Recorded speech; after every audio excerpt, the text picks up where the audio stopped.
Skin that smoke wagon and see what happens. How's that for a slice of fried gold? Oh, I'm sorry. I didn't know how this machine worked. It seems to run on some form of electricity. And it was wrong. It was a bad call, Ripley. It was a bad call. Some are good for fighting, others for dying.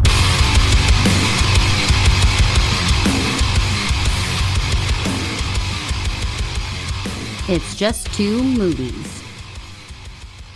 Welcome back to another episode of It's Just Two Movies. My name is Chris Chinbale. Tonight at 8. Welcome back to another episode of It's Just Two Movies. My name is Daniel King. With me today is my good friend Birdman, our most common host. You hear all the time. Heyo. Because you keep bringing me beer. There's plenty more where that came from. Fucking works for me, bro. So, how you been since I saw you? We actually took a week off of recording. We did. I think it was good. It was good for both of us. Nice to rest my weary editing bones. Yeah, exactly. Spent some time with the ladies. Yeah, been good. Been real good. How you been, bud? Good, man. I'm good.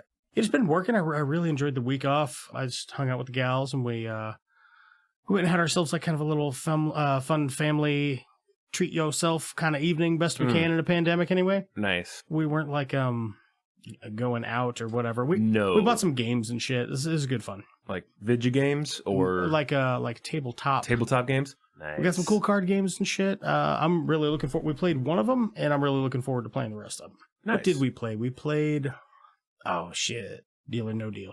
Oh. I know that's the sound effect for Who Wants to Be a Millionaire, I think, but whatever.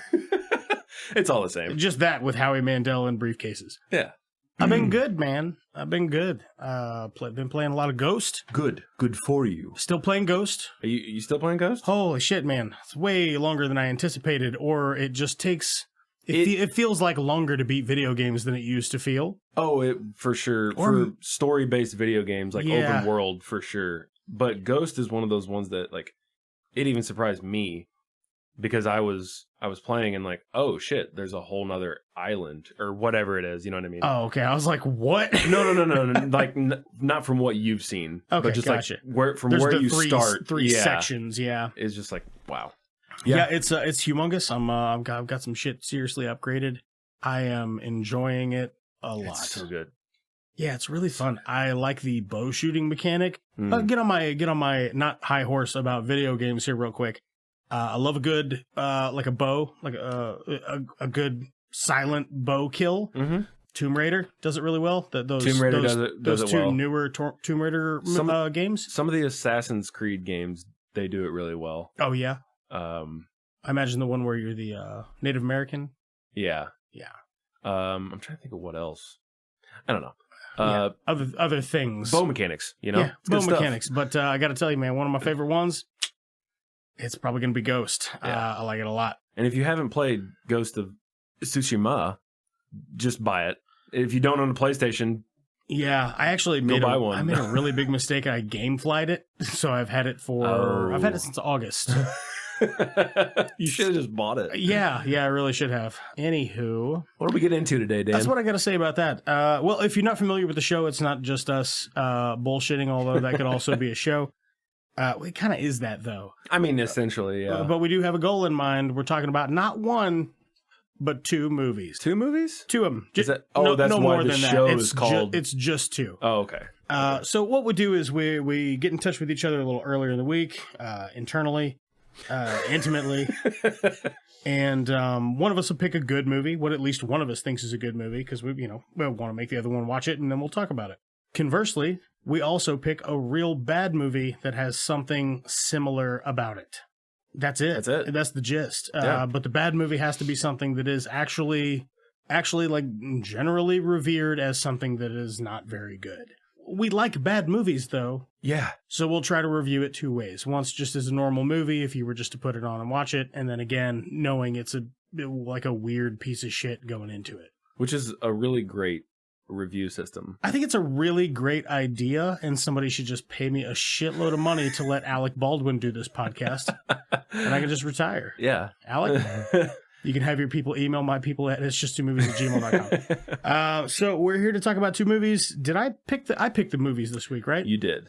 I bounced back and forth between like 6 different ones I wanted to do and finally landed on Edge of Tomorrow. Mm-hmm. Edge of Tomorrow is a sci-fi action film from May of 2014. It is directed by a Doug Liman. The budget for this film was $178 million. Woo! That's a lot of money. Love that money. Woo! Wow! Ow! Yeah. You know what else? Made it back and then some, though. You know what else, Doug? I think is it Lehman? Who knows? You know what else he's directed? What? He directed Swingers. Really? Yeah, with Vince Vaughn. Yeah. Like that's just, I just think that's weird. That's weird to go from that to this. Surely there's more work in between. Yeah. Okay. I mean, like Swingers is pretty old. He did direct The Bourne Identity, Fair Game. Have you ever seen that? Who's in it? Naomi Watts. Naomi? I like Naomi Watts, as we have previously established on this show. Wyoming Knotts and Sean Penn. I hate Sean Penn. Yeah, he's got a very punchable face. Yeah, I think it's just his punchable face because he's actually quite a good actor.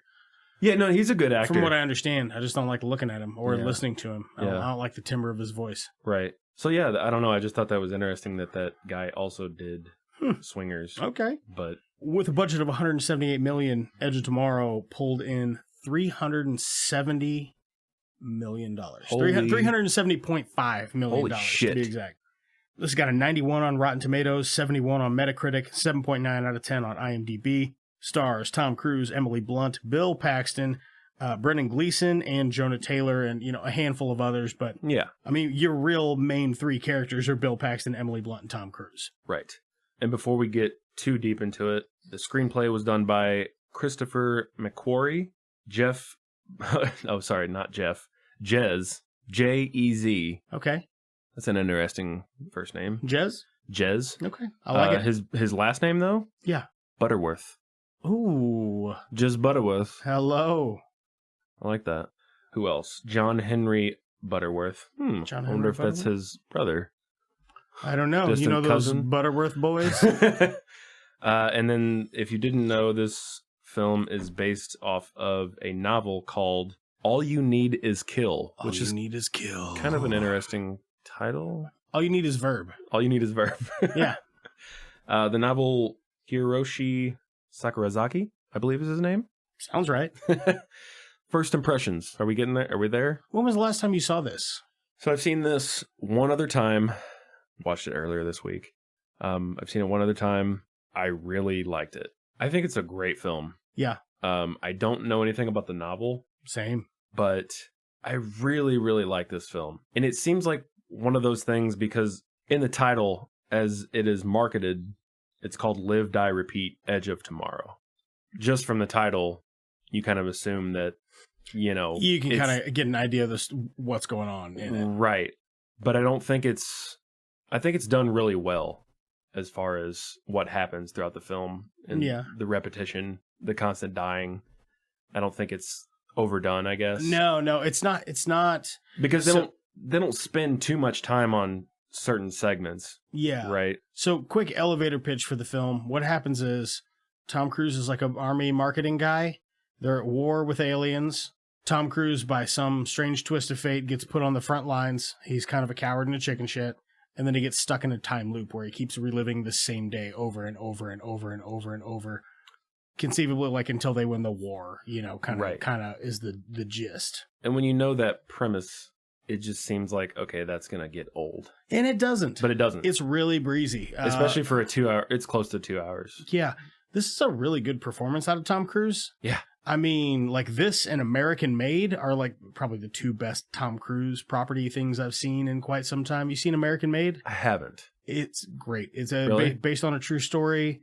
He's a pilot who gets roped into smuggling cocaine from Colombia to the U.S. Wait a minute. Who else is in that? Oh, fuck, you would ask me that. I'll look it up. It's cool. Some Mexicans and a white lady who plays his wife. Boom. Got him. Domhnall Gleeson's in it. Oh, Jesse Plemons is in it. The guy from he plays the weird cop from Game Night. Is it Game Night? Oh yeah, he's hysterical. God, yeah, he's so funny. Yeah, man. he sure is. American Made. Maybe I have seen this. He's in El Camino too. Yeah, well, he's in the Breaking Bad right. show. Yeah, I wouldn't know. You should know. I know. I watched El Camino. It's weird that you watched. Get back into it. It's weird that you watched El Camino. It's a movie. I know, but it's not going to take me 130 hours to watch. No, I understand that, but did you know what was going on? I've heard enough people tell me that it stands alone. Like, you can watch it as its own thing, and it's still fine. And I agree. I guess it was fine. I mean, I know who Jesse is. I didn't know why he was in that cage. There's a lot of backstory stuff. I'm sure there is. I was just like, oh, Jesse, he's in over his head. He just got trapped in a cage again. You silly bitch. All right, so one thing that I really liked about this performance from Tom Cruise, and maybe this is just a part of the novel, but he's not a badass. No, right? No, he's kind of a pussy. Yeah. He's kind of a pussy, and I hate to say it, it's a really good look on Tom Cruise. Yeah. Because he never does it. When was the last time he played a pussy? That's kind of Jerry Maguire, but not really. That's what I mean. Like, he's just a dude that, like, his role in this film, or his role in the military, however you want to say it, like, he's an important person, but he's not a badass. No, he's like a marketing guy. Right. He like goes on talk shows and does the circuit and promotes the war effort. Right. Essentially. So everybody is nationwide and worldwide is on board with it. And it takes a lot of time that's another thing I like. It takes a lot of time for him to get to the level he needs to be at. I have written here that I enjoy the quick intro and it brings you up to speed, like, boom. It's like he's a marketing guy. You see in like a couple commercials, they talk about the bugs. They show you some little clips. And then you've got Tom Cruise sitting in an office with Brendan Gleeson, who is like his new commanding officer. Mm-hmm. And it just jumps straight in. Brendan Gleeson's like, well, it's nice pleasantries. You're going to the infantry. You're going to be on the front lines in 48 hours. And he just kind of laughs at him. Yeah. But my point is the movie goes from starting to that in 3 minutes, 4 minutes, maybe. They cut to the chase. Yeah. Yeah, they do cut to the chase. I like that. It's a weird sci-fi world. You got some weird circumstances going on. Just bring me up to speed and let's do it. Instead of where some movies will take 35, 40 minutes to give you that first bit. Mm-hmm. Well, then now you're getting to the interesting part and you've only got like, how much you got left? Hour, 20 minutes? Right. If it's a long movie. If it's a long, yeah. How'd you like the classic wartime dystopian future sequence at the beginning? Loved it. Like there's so many movies that do this. Oh, yeah, of course. That's what it is. Yeah. I wrote it down. All kinds of them. Starship Troopers, you ever seen that one? There's a lot of this that kind of harkens back to Starship Troopers, which we should cover on the show sometime. That would be one like a wild card episode. Yeah. Where we just like, you come down on a Saturday, we'll do a double, but instead of it being a double, we'll do one short episode. Like where we just watch one movie. Right. Drunk and talk about the one movie. Like it'll be like, we'll call the segment something else and it'll eventually be on Patreon, but we'll call it, was this good? Was this good? Was this like did this age well? Because that's like Starship Troopers, man. I fucking love that movie. I also haven't seen it since I was 16. Yeah, I don't remember the last time I've seen it. Yeah, I do remember it being outstanding, like really edgy for the time. What stood out to you? I'll tell you what stood out was a lot of the performances. I really like Tom Cruise as a pussy. This is a really good look for Bill Paxton. Oh my gosh. It's a shame he's not with us anymore. I know, man. This is such a good look for him. Just the pencil mustache and him being from wherever, Kansas or Kentucky or whatever it was. Yeah. Science Hill, Kentucky or something like that. How can I help you, Private? Just like kind of nice and warm, but also like a ruthless ass. Yeah. I liked him a lot. It's just a real good look for him. Good look for Emily Blunt. Seeing her being like aggressive and kind of a badass and like a normally she's a little more less self-confidence, I guess. Yeah. Like normally are the types of characters that she portrays.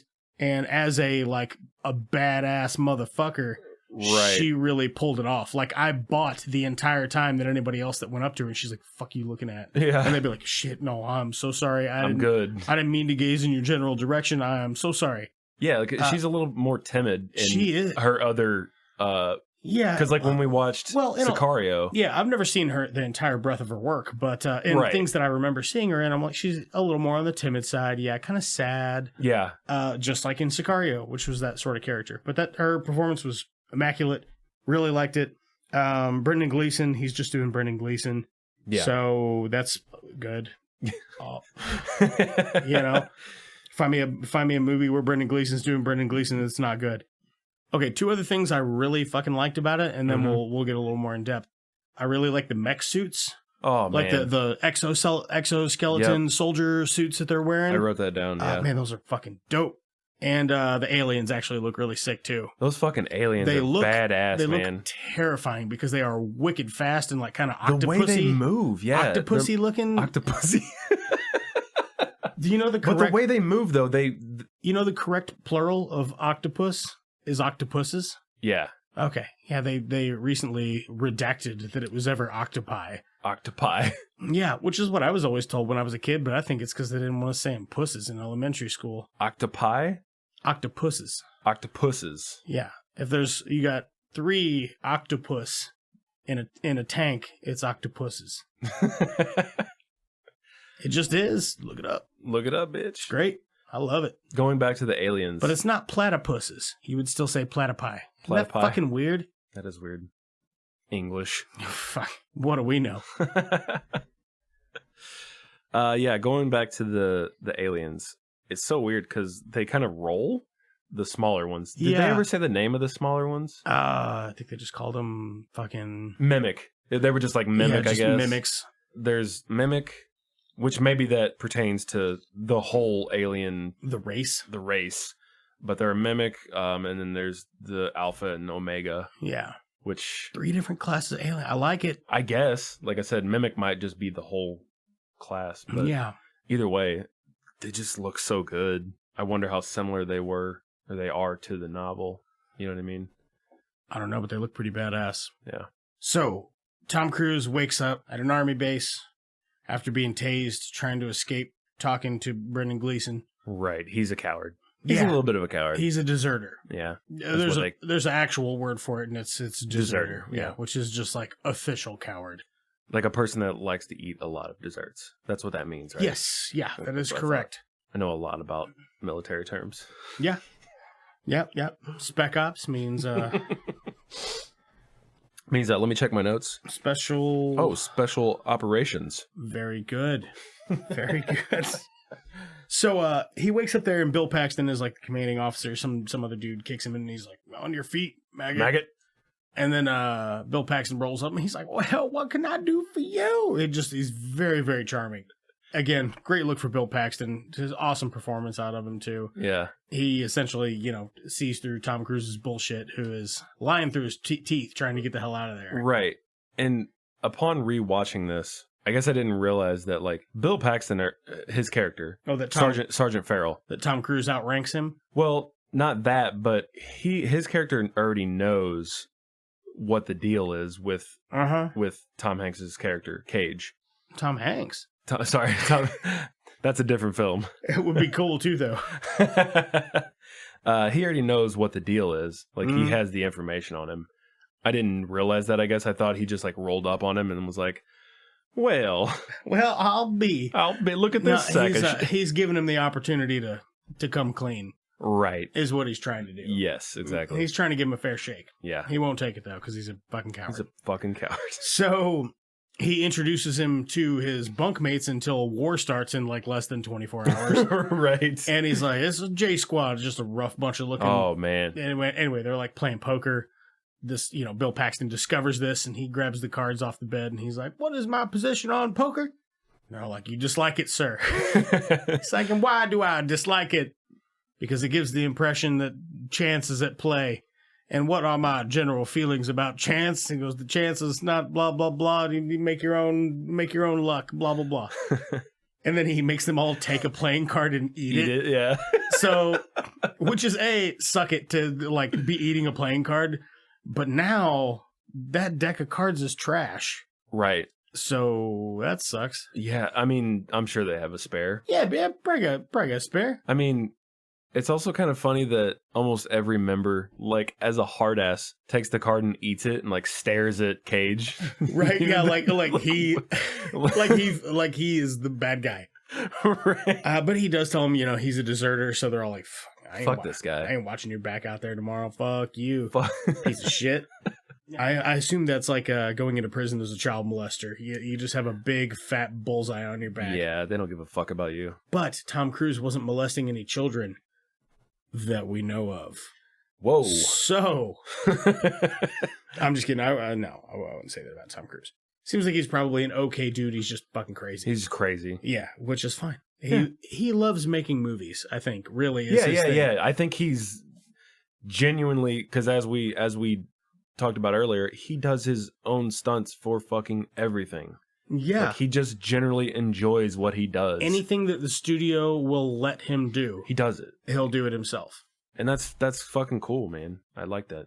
That is fucking cool. The next day, he like gets in his suit. He doesn't even know how to turn the fucking safety. No, he has no idea. I mean, he's not. He even says this in the beginning of the film. I'm not a soldier. Like, he has no fucking idea what he's doing. Yeah, he's like, I got drafted. I lost my marketing firm, and now I'm here. So I do marketing for the military. That's it. I'm not a soldier. So now he's like getting ready to get dropped off on the front lines of battle, D-Day style. They're invading France. It's like an alien stronghold in France. So that's where they're invading from. I thought it was in England, because isn't the base like the Heathrow? Oh yeah, well where they're going is France. That's right. You're right. Yeah. So they're going to France. I mean, straight up, it looks like D-Day. Only it's an ambush. Yeah, it's an ambush. They knew they were coming, so you're talking a extremely high level of casualties. Long story short, Tom Cruise eventually dies when alien blood dissolves him. I'm going to put in that sound clip from you from a previous episode. We were doing trivia on a previous episode. Yeah. You were asking me the questions, and that was the question. Oh, that was one of the first time Tom Cruise's character dies in Edge of Tomorrow. Oh, yeah. Is it A, alien blood dissolves him, B, or whatever the other options were? I think I got all of them. Like, I guessed every single wrong answer. Just going back real quick, I like the plane that they're in, and with the harnesses. Oh, that's badass. Yeah, I don't know, that was fucking cool, man. It was a cool like infantry dropship. Yeah, very exactly.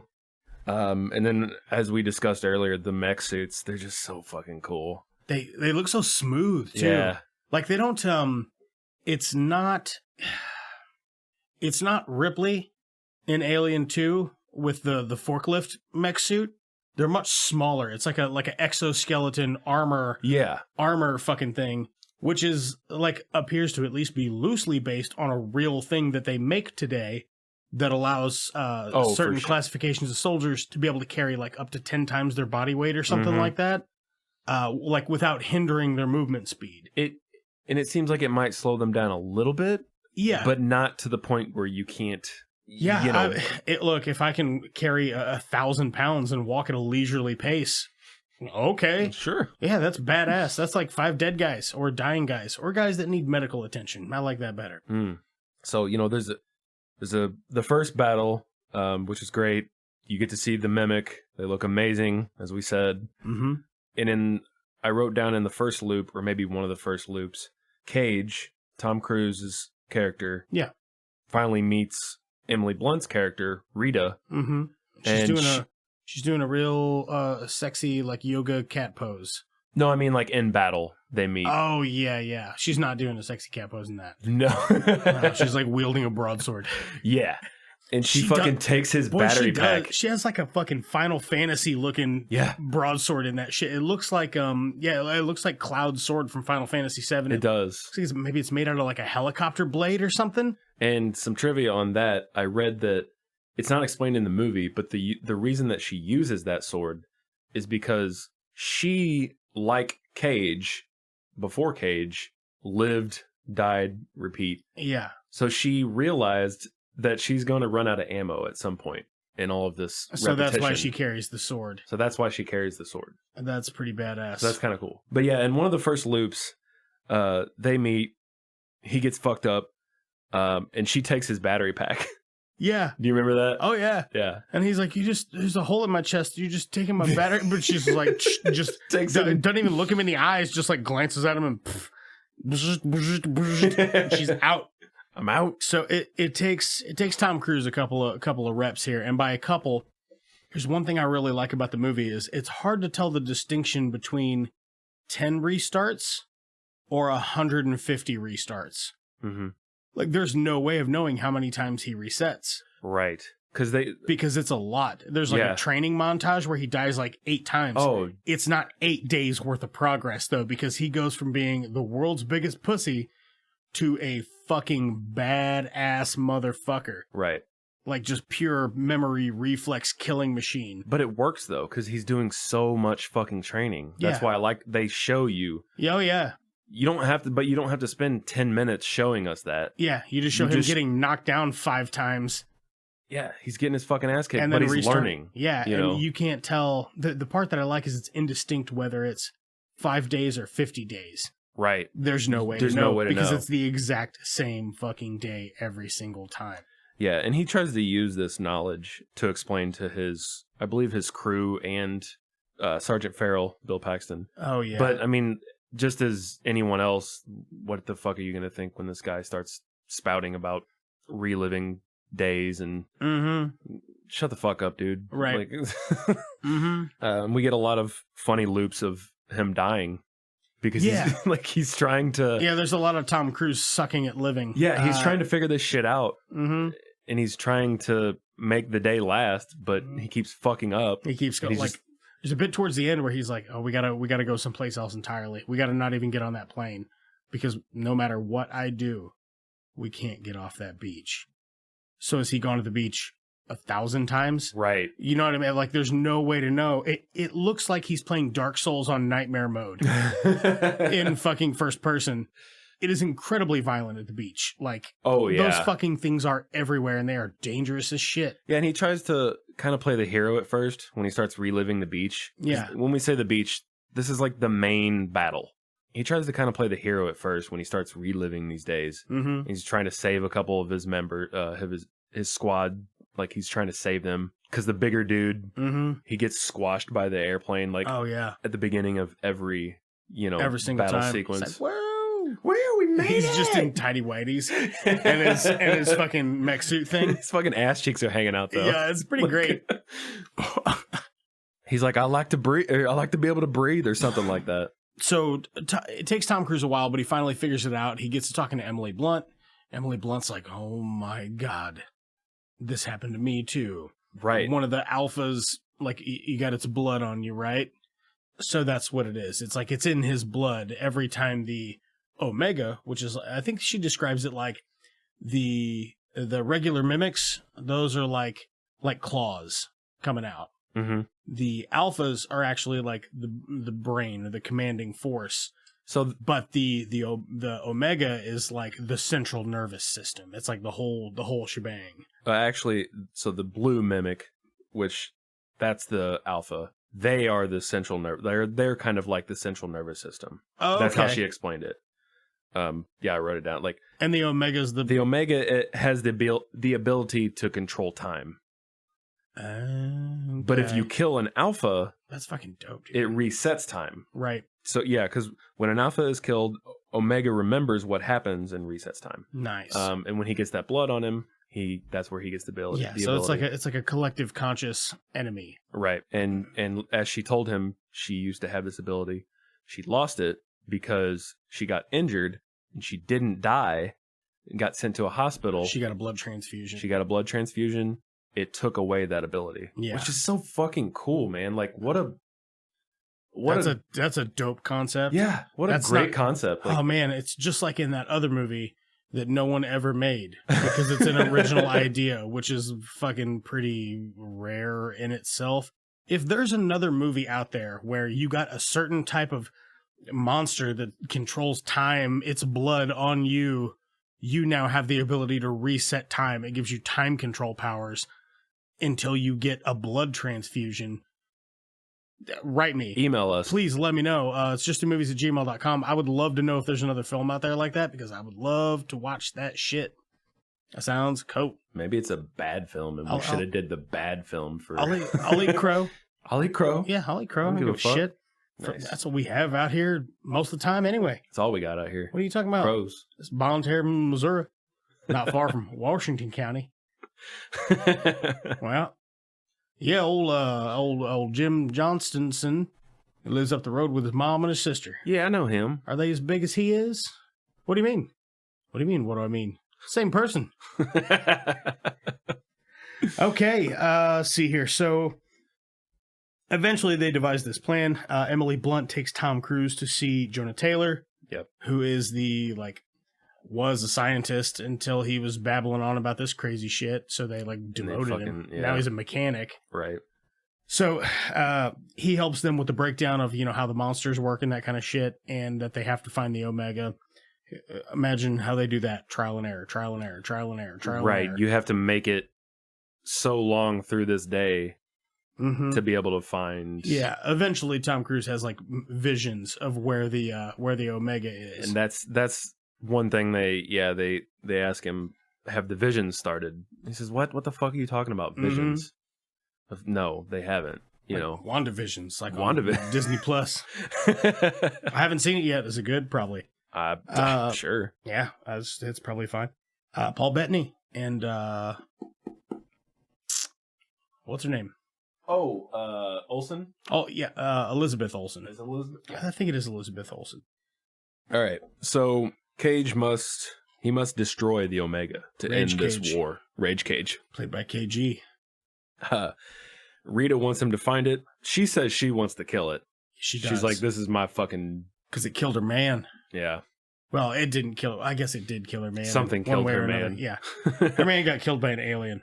Probably. Eventually, we get a lot of training sequences, or a big training sequence. Yeah, they look good, too. They do.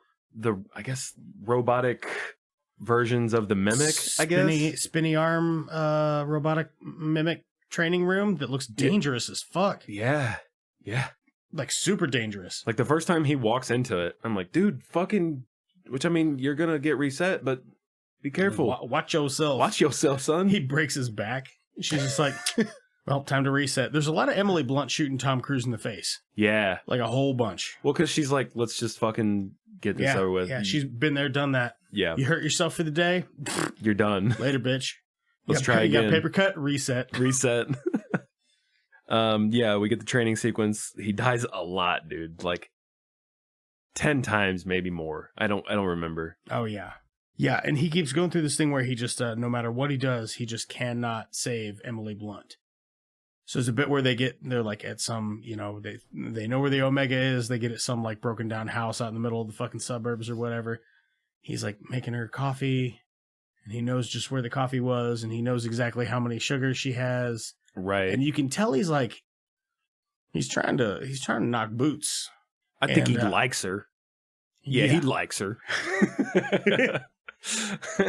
And she's like, how many times have we done this? And he doesn't answer, but you can't help but think 20? Right, 30? 50? A lot. If he knows he can just shoot himself in the head and do it again tomorrow. How many times? Because what they're trying to do is, as Danny said, they find this house and they find a plane, or a helicopter in the backyard. Whirlybird. And they're trying to use that to further their mission. You have to wonder, because he says, I've tried this I don't know how many times. Every time I can't save you. You die every time. Or one of us dies. We start the chopper, you die. Yeah, because the Mimic hear them immediately when they start the chopper. Yeah. The chopper. Yeah. Not chopter. Chopter? The chopper, the helicopter. Get in the helicopter. Take her up in the bird. Yeah, so, I mean, eventually they kind of figure out a way around this. They get J Squad in on it, and they're like, listen, they finally convinced J Squad, what seems like on the first try. Well, yeah, it is, but think about someone knowing or telling you several things, or several people about knowing something about your past. This is after he gets a blood transfusion, though, right? No. Just the amount of information that he knows about each of them, he kind of fucking breaks it down. You know what I mean? He's like, yeah. And they're like, oh shit, how the fuck do you know all this? Okay, maybe he is telling the truth. I don't know how the fuck this works, but let's fucking follow this dude, right? Yeah. So they do. There's a bit where Cage and Rita infiltrate the MOD. Oh, and that's where they talk to Brendan Gleeson again. Mm-hmm. That's a good scene. Yeah. I'll just cut that in somewhere. Okay. Yeah, because it's escaping from there. We did pass that up. I'll put it in here. There's a bit where Tom Cruise and Emily Blunt go to the, what'd you say, was the MOD? Yeah, it's sorry, what is that? I can't remember what that stood for. More of octopuses. More octopuses daily. More octopuses daily. Because of the mimic. Yeah, more octopuses daily. I don't know. It's the United Defense Force. They're Whatever. They're going to talk to Brandon Gleeson. Yeah. Brandon Gleeson, because he's got a thing that Jonah Taylor made that will allow Tom Cruise to see where the Omega is. Exactly. It's like a fucking big giant needle thing. Fucking stick it right in your leg. He's got to stab himself with, and then he can see where the Omega is, which is the point of the whole thing. Right. So they do that. They get into a car accident.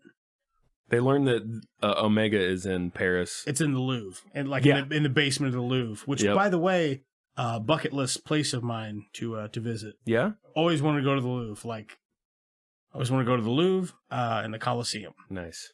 And that's it. That's it? Just those two? Yeah, I die happy, Fuck man. Everything. I die happy, man, seeing those two things. Fuck everything else? Or the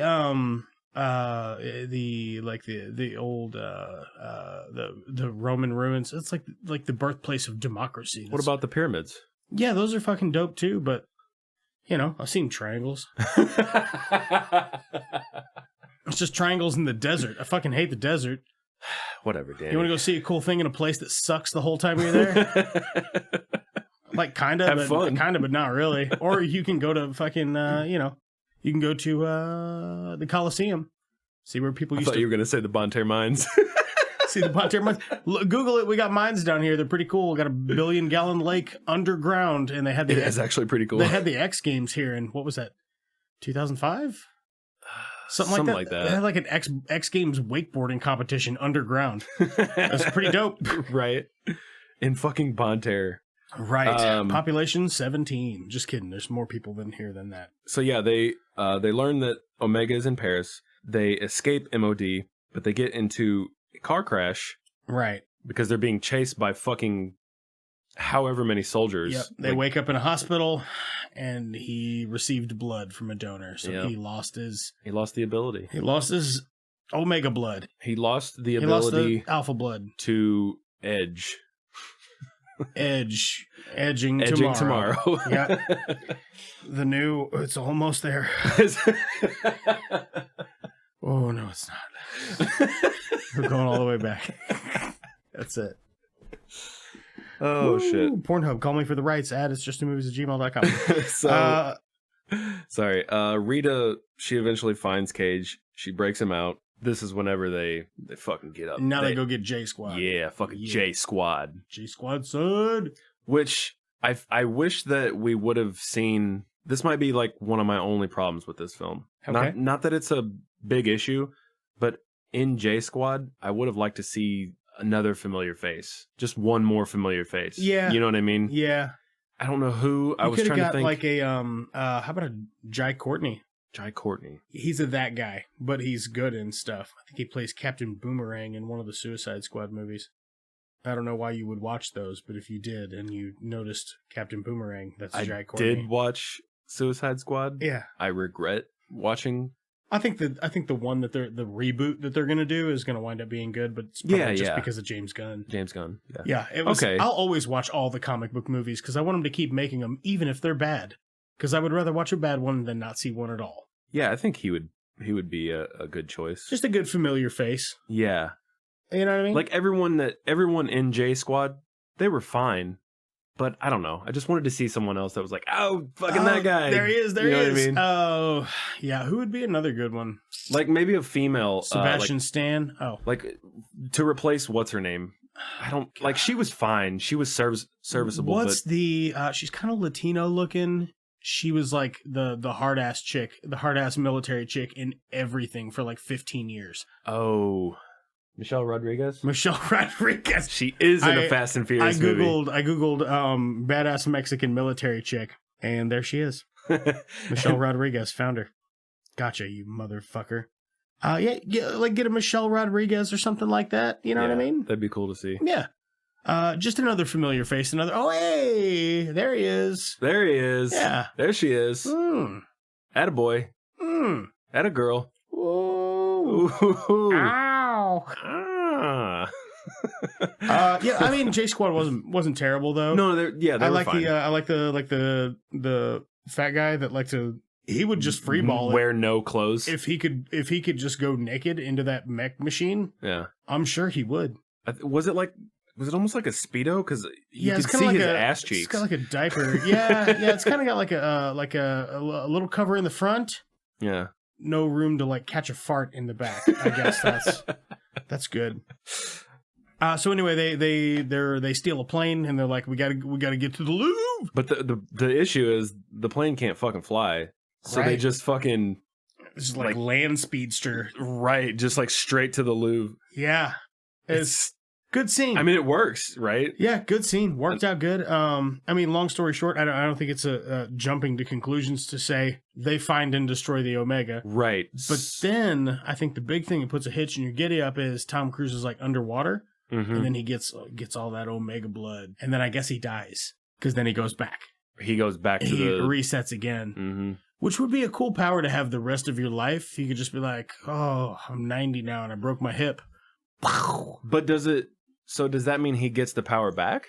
Is that what you take away from that? I don't know. I there's no way to know. Yeah, essentially, you would think that Tom Cruise could still reset time because he got all the Omega juice. Mm-hmm. Another issue that I had just kind of from the end there, just a minor thing, like both of them take several falls and they just kind of get up and deal with it. Yeah. And maybe a little bit of adrenaline could help that. Man, that first one, when he's like hanging on the outside of the plane and he gets launched into the basement of the Louvre. That's what I mean. Like, nah, and then he just gets up. He's like barely limping. I'm like, that would shatter your hip. Yeah. Shatter it. Yeah. That was the only other issue that I had. Because the falls that they take, it's like, yeah, come on. Yeah. That's pretty brutal. That's stretching it. That's pretty brutal, man. Yeah, I mean, so they get the Omega blood, and Tom Cruise, and he goes back. He goes back. They win the war, and then he goes back to the war base, and he goes in there and he just kind of waltzes in the training room, and he's like, "Hey, Emily Blunt." Hey, baby. And she's like, "Fuck are you looking at, bitch?" And then he just He just smiles, and laughs. they roll credits. Yeah, Yeah. it was great. Yeah, That was great. I liked it a lot. It was a good, quick sci-fi jaunt. Mm-hmm. This is a really good one. It's not too muddied down. It's a lot of fun action. Again, the aliens look great. It's got like that robot component with all the mech suits. The mech suits look fucking awesome. They give you just enough as far as the sci-fi elements to make it like, I don't know. Yeah. It's just really interesting. There's good dialogue. It's a weird like starting out character for Tom Cruise, and he fucking nails it. Yeah. Nails it. And then, by the end of the movie, it's just classic Tom Cruise, Maverick, Top Gun type shit. Right. Which is also good. I mean, that's Mission Impossible. Yeah. Ethan Hunt. Ethan Cunt. My name's Ethan Cunt. So tell me, if you had thumbs, more thumbs than you have, right? And you were gonna rate this, movie out of thumbs. If you have 10 thumbs in a cup and an empty cup, how many thumbs would you put in the empty cup to give to this movie? So the thumbs are already in the cup? Yeah, there's 10 of them in a cup, and then you got an empty cup that's the movie. Oh, okay. So how many thumbs would you take out of the thumb cup? The thumb cup to put in the movie the cup. Edging Tomorrow cup. Live, come, repeat. Yeah, live, come, repeat. Edging Tomorrow.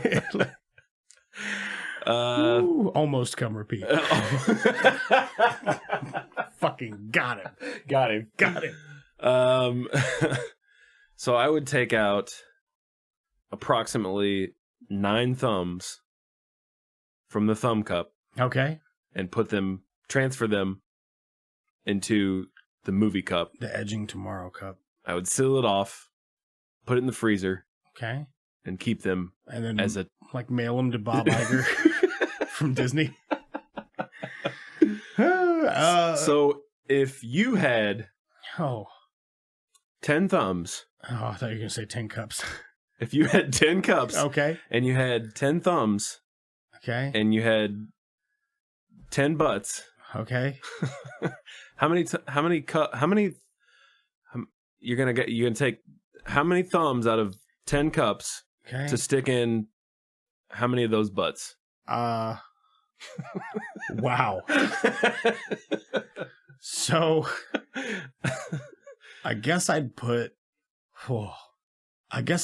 9 cup thumbs in those thumb butts. And then I'd stack the rest of the thumb cups, and then I'd I don't know, I guess throw the last thumb in the trash, and then I'd play the cup game. You know, where you stack the cups? Yeah. And then I'd do that.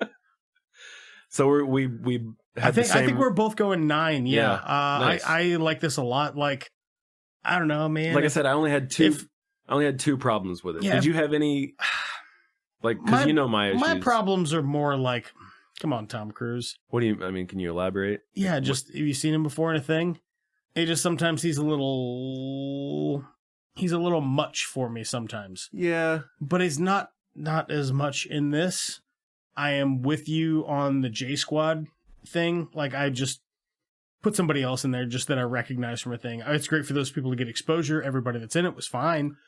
Just give me a like one more, just a guy I know from a thing. Yeah, because he doesn't have to be famous, right? Like super famous. You know what I mean? That's the thing is, yeah, the budget. I feel like it could allow for that. Yeah, yeah, know? For almost $180 million. You could have got me a Terry Crews or. Oh my god! And he would have been fine in this. I know. We oftentimes will go for funny actors for our recasting. Well, this had a little bit of comedy to it. It did a bit. It was a little cheeky. Yeah, a little bit of a cheeky little cheeky boy. A little cheeky boy. I liked it. I'm gonna go solid 9 thumbs on it. It was real good and not dissimilar from the next thing that we're about to watch. I assume it is also real good. How familiar are you with this movie that I've been threatening to watch for 21 years? Who have you been threatening? Just people that know me. I'm like, oh yeah, motherfucker, I'll make you watch Battlefield Earth, you piece of shit. Alicia, get in here. Yeah, Alicia, we're watching Battlefield Earth. Why? Again. Stop it, Danny, you're drunk. Danny's joke again. He's trying to make me watch Battlefield Earth. It. Just keeps going on about John Travolta's dreadlocks. I've never seen Battlefield Earth, but it has always been on my radar. Like, I cannot wait to watch this piece of hot trash. I'm so excited. This is a film, as I explained to you a little bit earlier. Do you know that this film actually won a bunch of awards? I'm being dead serious. Nuh-uh. Yeah, look it up. See, awards won Battlefield Earth. Well, here's the thing. Hold on. As I was gonna say. Hold on. Let me say what I was gonna say first. It's the Razzies. It won like 12 Razzies or something. That's what I figured. This is a film that I have not seen. I don't really know anything about it, but just from the title, I feel like in the back of my head, I was like, "Oh shit, yeah, Battlefield Earth. That's a good movie." It looks like they spent money on it. This is in 2000 before John Travolta was a joke. But the title, it's such a good title. Yeah. And like I said, I don't really know anything about it, but looking it up. If you were to just look at the cover art of it, it kind of looks like this might be like a Star Trek. Star Trek property. You know what I mean? Right. Or maybe some kind of weird Star Wars knockoff that we're not familiar with. But John Travolta, I just don't think he works in sci-fi ever. No, I don't think so. Or does he? Is he? I remember liking Michael quite a bit. Oh, yeah. And what's that other movie he's in that's kind of like got a sci-fi thing going on? Phenomenon.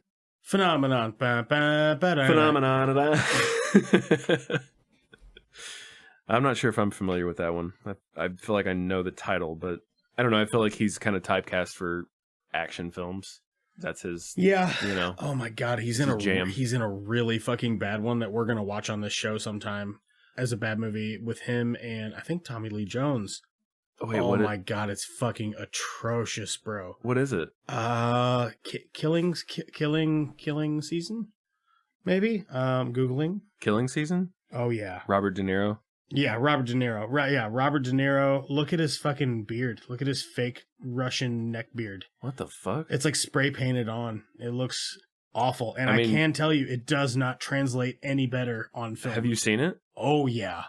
It's really bad? Oh my God, it's so much fun. Yeah? It's a blast. Because it has a 5.4 5.4 on IMDb. That's higher than I thought it was going to be. Well, that's being generous. Never trust idiots in large quantities. You know what I mean? No, it's not. Those people are crazy. Or they're just like, oh man, I fucking love Robert De Niro. Or, oh man, I love John Travolta. Did you know that? I do really genuinely like Robert De Niro. I really do. That doesn't mean that everything that he does is good. Right. I don't give anybody a pass on every property they make. People make shitty things. Oh, That's yeah. part of being a person. Being good at something, at first you must suck at it. Unless, well, I mean, I don't know. It's kind of a... Take this for example. Podcasting. I think I'm good at podcasting? Hell no. I get another 10,000 episodes under my belt. I might be good at it. Good. Yeah. We're just two dudes talking about movies, and we don't really know anything about the movie industry. And cups and thumbs. And cups and thumbs. And butts. Have you heard of this film that John Travolta is in? And it's directed by Fred Durst. What? That's right. Of Limp Bizkit fame. It's called The Fanatic. Come on. Yeah. No, I am familiar with it, but I haven't seen it. I didn't know it was out. Oh, I haven't seen it. I think we're gonna have to watch it for one of our bad films. I know what it's about. He's like an obsessive He's fan. He's a stalker, yeah. Yeah. I like the way that they make him look in that film. Looks pretty fucking terrifying. It does. Yeah. And you think that it would work, but I guess somewhere along the way it just... Maybe it's the writing. I don't know if it's the directing. Well, I don't know how much stuff Frederick has done lately. But, we're gonna watch that. It's called The Fanatic. I assume he just gets on set. I just picture him getting on set. He turns his hat around so he's looking professional. Mm-hmm. And then somebody says something to him and he turns it back around and just goes, it's just one of those days. Oh, shit. When you don't want to wake up? Everything is fucked. Everybody sucks. and you just don't know why. Right. But you really want to justify just ripping someone's head off. Yeah. Or something. Is that how it goes? Oh, that's don't play coy with me, Birdman. All right, so we're gonna go dig into Battlefield Earth. We'll be back with some stuff on that. I tell you what I'm gonna do. I'm gonna make a note here, and we'll do trivia when we come back, and we're pretty loopy. How about that? Is there Post-its over there by you? I like that. All right, I'll throw it to a commercial break. Enjoy that commercial. Coming this October. No Country for Birdmen. My daddy was a sheriff at the same time, and I like to think he was proud. Just the look in his eyes as he's strangling this man. Good Lord, Sheriff, it's quite a mess we got over here, isn't it? Well, if it ain't, it'll do until the mess gets here. Llewellyn Moss, a perfect cowboy name. Where you been all day? What's in the satchel? Well, I meant no offense, young sir. I'll tell you what, why don't you come on down? We're about to go have a little supper. Keep running that mouth, I'm going to take you in the back and screw you. Keep it up. It's kind of hard to escape from something like this when you're in the middle of nowhere. I'm going to do something fucking stupid. If I don't come back, tell my mama I love her. If you know where the money is, why don't you have it right now? Your mama's dead, Llewellyn. Oh, then I'll tell her myself. What's in the satchel? Are you deaf or are you fucking stupid? Y'all getting any rain up there? He takes his boots off. He takes his socks off. To give out no information. He is just a fucking beast of a man. Sheriff, we just missed him. Kind of makes his head look like the tip of a penis. Oh, he dead, all right. Where's my medicine? I put it right here. I got the cancer. Trying to keep up with the case. We're going to El Paso. You know how many people I know in El Paso? Let me tell you a little story. Hello, Carson.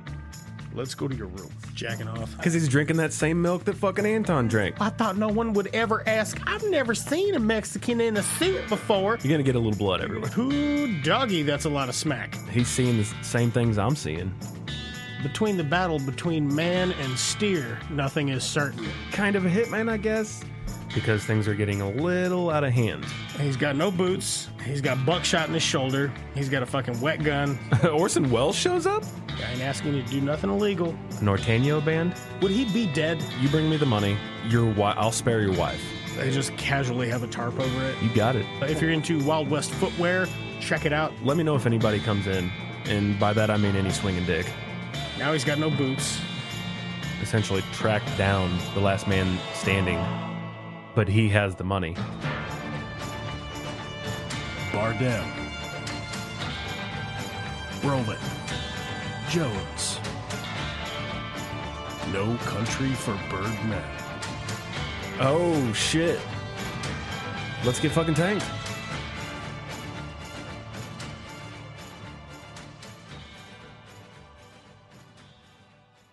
Special thanks to Brad Sexton for our jams. Please check out his latest project at suns.bandcamp.com. That is sunds.bandcamp.com. Thanks to Lamplighter Productions for our artwork. Please check out more of their stuff on Instagram at lamplighter_productions_IL. First time listener, we're anywhere podcasts are found, but if you don't subscribe to any of those services, listen to the show for free on our website. It's just the number 2, movies.buzzsprout.com. That's it's just 2movies.buzzsprout.com. Want to get in touch with the show? Email us at itsjust2movies@gmail.com or find us on Twitter or Instagram at itsjust2movies. Want to support the show? Great. Leave a like, comment, or subscribe on whatever platform tickles your fancy. And one last thank you to our editor, head writer, producer, and host. Those are all me. So anyway, back to the show. Okay, we're back. We just got done watching Battlefield Earth. Bart's got a real good buzz going on. That's because he didn't know I was going to hit him with a pop quiz. Oh, shit. Battlefield Earth, pop quiz. Oh. Are you ready? Yeah. I won't know if your answers are right or wrong until after you answer all 10 questions. What did the Cyclos call the human inhabitants of Earth? Your options are A, man-animals, B, trogs, C, subspecies, or D, underlings. A. Man-animals? Yeah. Okay. What does the Cyclo corporate office value most, putting it ahead of any other thing? A, life, B, profits, C, religion, or D, water? Profits. I'm going to say that's probably right. You're not going to tell me? I don't know until the quiz is over. It's 10 questions. What was the reason for the Cyclos coming to the planet Earth? Was it A, to take all the Earth's water, B, to take all the Earth's oxygen, C, to take women for breeding stock, or D, to mine gold? It would have been better if it was C. But it's totally D. All right. What actor plays Terrell, the psycho security chief on Earth? John Travolta. Yes. You sure it's not Tom Cruise, Charlie Sheen, or Hugh Jackman? Are those other Scientologists? Those are the other options. Are those other I Scientologists? don't think Hugh Jackman's a Scientologist, is he? Probably Charlie not. Sheen might be. What actor plays Kerr, Tyrrell's deputy and second in command? Forrest Whitaker. Is it A, Samuel Jackson, B, Michael Caine, or D, Paul Hogan, or Forrest Whitaker? All right. What do the Cyclos use humans for? Is it A, food, B, slave labor and to mine gold, C, to sell them for profit on the galactic black market, or D, mechanics for their spaceships? Slave labor and gold. Alien blood dissolves him. Alien blood. What does Johnny come to understand? Excuse me. How does Johnny come to understand the Cyclos language? By the way, bad name for aliens. Cyclos? If you're writing a book, you know, maybe you're aspiring L. Ron Hubbard, don't call them Cyclos. That's not good. No, it's fucking awful. That's real. It's because L. Ron Hubbard was a shit writer. Was he? I've never read any L. Ron Hubbard. We just watched a film about it. I assume because it's not worth reading. Well, I have here this was written by a Corey Mandel and a J.D. Shapiro. Yeah, but they're probably also Scientologists. The film is based on the book, which is by L. Ron Hubbard. Yeah. And number 7, how does Johnny come to understand the Cyclos language? He learns it from books found in a destroyed library. He strapped into the Cyclos teaching machine. He picks it up by listening to Cyclo guards. or he learns it from stone tablets found in a cave? He's strapped into the fucking chair. In the movie, the main character is Johnny Goodboy Tyler, played by Barry Pepper. Oh man, Barry Pepper. He is captured by the Cyclos and made a slave. Security chef. Security chef. Security chef Gordon Ramsay is not having it. Are you fucking kidding me, mate? Security chief Terrell calls him by another name. What does he use? Is it A, dog face? B, bug eye? C, rat brain? Or D, scumbag? Rat brain. Very nice. I wish you'd just start like making up some of the. Okay, I can't. What happens to Cyclo Security Chief Terrell at the end of the movie? He's killed by his second in command. He's jailed in Fort Knox with all the gold. C, he's covered in butter. Or D, he makes a juicy fart. What were A and B? Killed by his second in command, or jailed in Fort Knox with all the gold. Oh, it was B, wasn't it? It was. How do humans destroy the Cyclo's home planet? Is it A, send oxygen into the planet's atmosphere? B, they don't, Earth gets destroyed. Ooh, that would imply it's a trick question. Oh. C, they send an atomic bomb through a transporter. Or D, they infect the invaders with a virus. That part wasn't very clear to me. I'm gonna go with C. That's probably correct.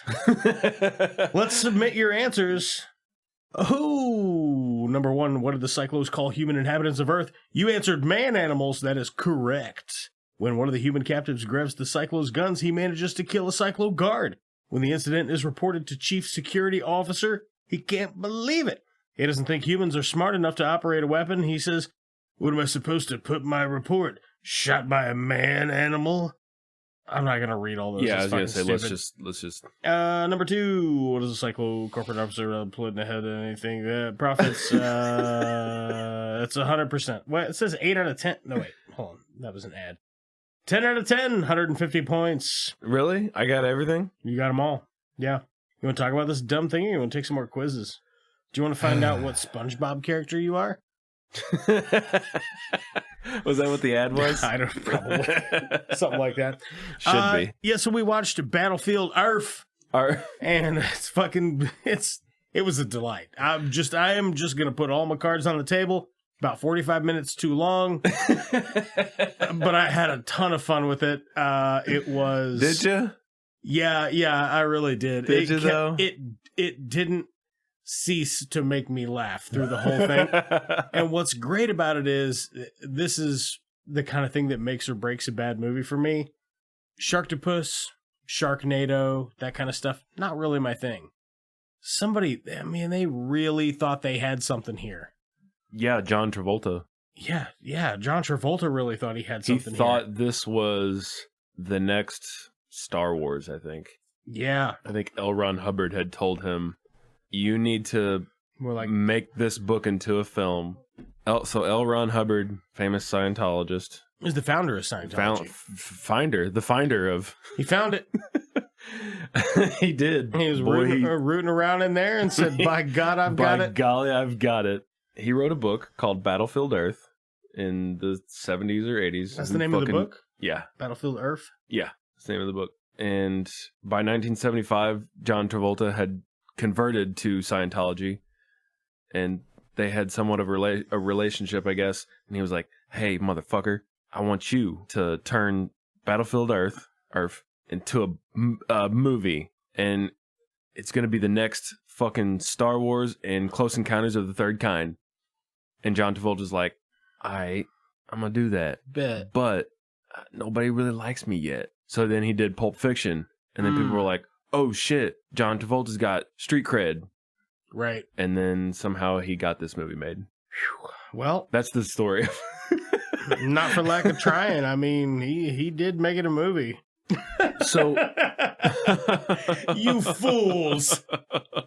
You want to give us a little bit of a rundown on who's in this, or did we already? I got you, dog. There's 3 people in this movie: John Travolta, Barry Pepper, and Forrest Whitaker. No. There's one more. There's one more. There's one more that's worth mentioning. Bullshit. Yeah, Kim Coates. Kim Coates. His man-animal breeding woman. No, Kim Coates. Okay, from Sons of Anarchy. Yeah, from Sons of Anarchy. That I haven't seen. And Goon. He's in Goon. He's in Goon. Okay, I did like Goon. I don't remember him in it, but I did like it. Yeah. Those are the 4 people. That's it. Like, whew, buddy. I tell you, I don't know where I would even start with what to what do about this. So, first of all, if you were gonna reshoot this movie today, you just give like Barry Pepper 2 Xanax, and you got yourself a better movie. That's it. He is off the rails in this thing. I think that most of the actors in this are fucking off the rails. But yeah, he's you fool. Yeah, Barry Pepper is fucking 125%. Buddy, he is laying it maybe on 150 thick. This is part acting, part interpretive dance. If I had to give you interpretive dance, if I had to give you a synopsis of what this movie is about, yes, please. These like hairy conehead aliens come to Earth and they set up a big fat shop. Humans are almost extinct by our own devices, I assume. It's the year 3000, by the way. It's the year 3000. And the humans are like cavemen, kind of? We've devolved. Yeah. Which is that really fucking irks me when they're like, oh, in the dystopian future, people devolve. No. No, they don't. No, we wouldn't. Humans just... That's not the way that evolution works. Right. It doesn't go backwards just because you lose all your toys. We would still be intelligent and have language and understand how to solve problems. Exactly. We might not all be great teachers, but surely we would scrounge 12 books. We'd make shit work. Yeah, we'd make shit work. We're problem solvers. Yeah. That's just what our whole species does. Our nature. Anyway, that's my first gripe. Is I hate de-evolving. Yeah, that was bad. That was really bad. I don't care for that. Everybody's like ooh, ooh, and they spin around in circles and dance and climb up walls like rabid animals and hang out in caves. And then they'll jump down and be like, "Listen, I'm sorry I offended you. How can we make this work? I really want our." We need to eat together and feast and make sure that we grow strong. We have to stay together. And then they start flipping off the walls again and stuff. It just is a bizarre characterization. Yeah. So anyway, you got these aliens. They come to Earth. They want gold. Yep. And they want Barry Pepper's punk ass in jail. For whatever reason, he leaves his cave and he's like, no, there's more out there. Somewhere... so Barry Pepper goes out. He sees some other guys. He gets arrested. Long story short, and fucking John Travolta is hysterical looking. Everybody's got these weird all right, you seen Kill Bill? Yeah. You know the guy with the real long mustache? Oh, yeah. The master with the real long goatee? It's that, but if you got a double chin, and you stick your chin down, you see your double chin? Yeah. Run your fingers on the side of your actual chin down to your double chin. Now just imagine you have really long mustache hairs growing out of that part of your neck. Yeah. Everyone had that. They look so bizarre. Not cool or intimidating. That is an unnecessary amount of hair, and any sentient species would be like, all right, let's take this back a little bit. This is kind of hindering progress. I don't know, it's weird. Yeah. So, but they want gold. And Barry Pepper just wants to dance. He wants to dance. He wants to romance. Yep. He wants pants. He wants. He's only got one pair. And they're not fresh. They're probably made out of rats. Because humans love rats. That's what we eat. Yeah, we love rat. That is our fucking preferred love that meal. shit. They have cows, but we prefer rats. Yeah. How do you like your rat? Me? Yeah. Rare. every time. When fucking Kim Coates shoves a fresh rat straight into his face. Like it's corn on the cob or something. Oh my God, they're really just tearing into that shit. Barry Pepper gets captured, and then they put him in a learning machine so he can learn their language because, stay with me now, the aliens want the humans to go farm gold for them. Yeah. That's it. So they make a human, excuse me, I didn't mean for that to sound derogatory, man-animal. A man-animal. A Well, manimal, yeah, as we like to call it. what I've done is called them manimals, and then I wrote in parentheses, see how hard that was? Because they say man-animal like 160 times in this. Yeah, I mean, Yeah, that's it. And then Barry Pepper talks other humans into being like, listen, I speak their language. I smart man.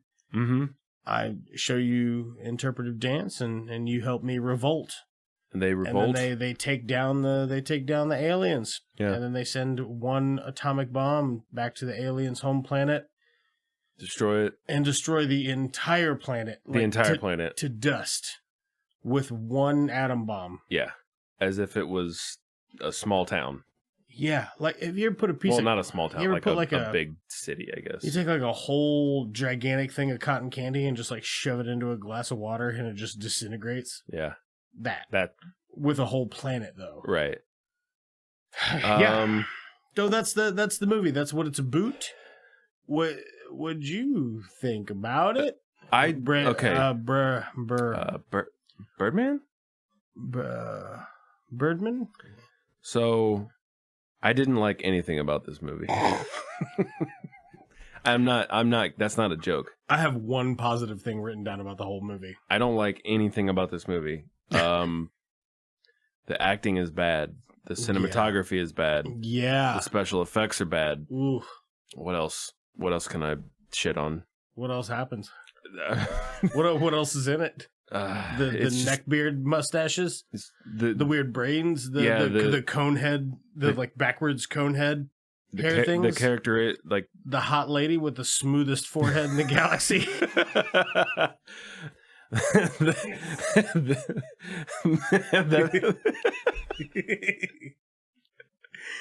That forehead is as smooth as eggs. They just, yeah.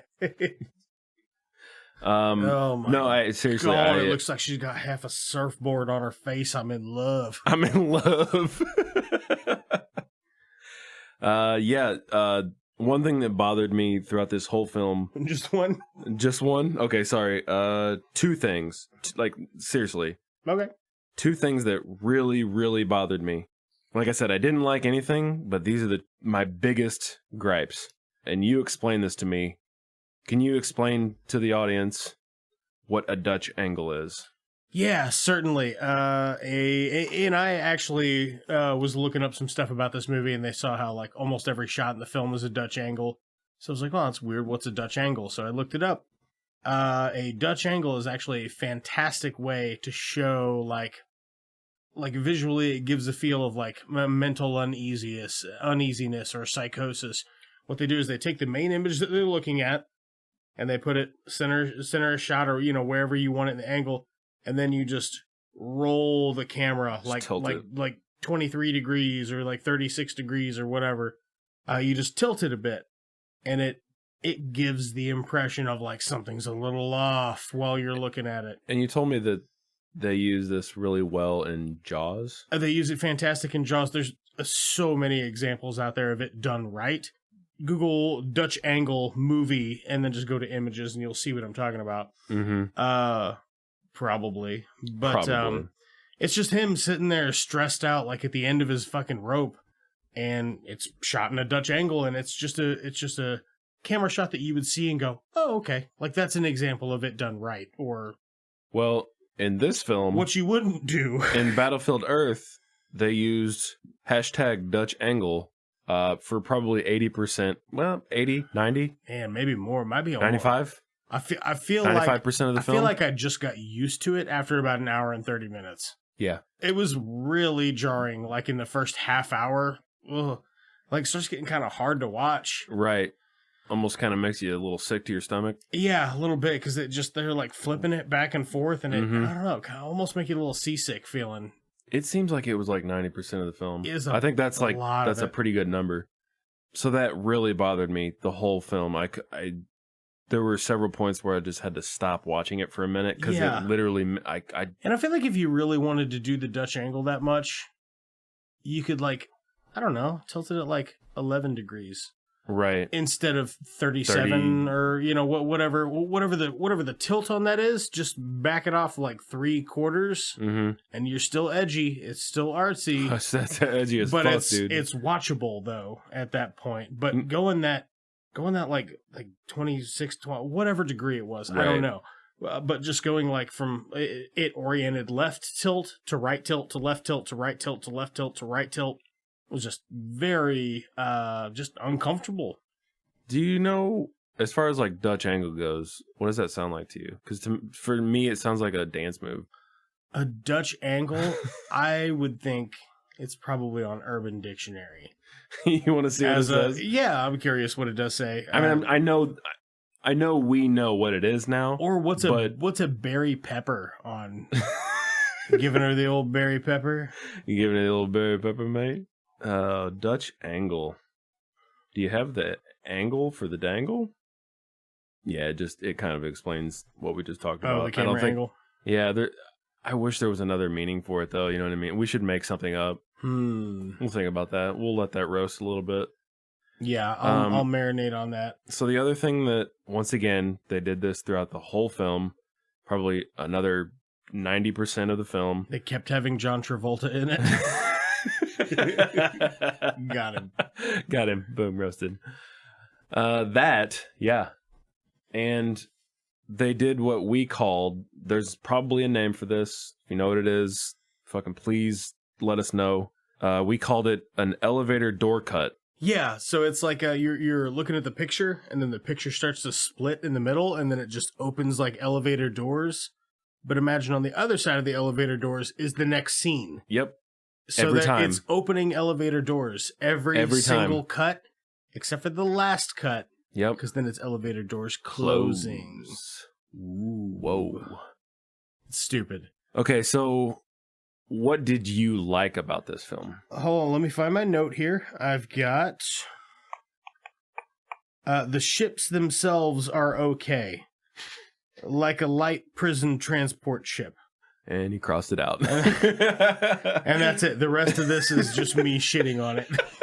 Let's hear some of that. Okay, see here. The first thing I've got written down is berry pepper. Calm down. Yep. So much baby oil in this budget. A lot of dreadlocks, too. Dude, so many dreadlocks. Their whole religion is based on an old mini golf course. This is The Last of Us with Indians, but they're white dudes.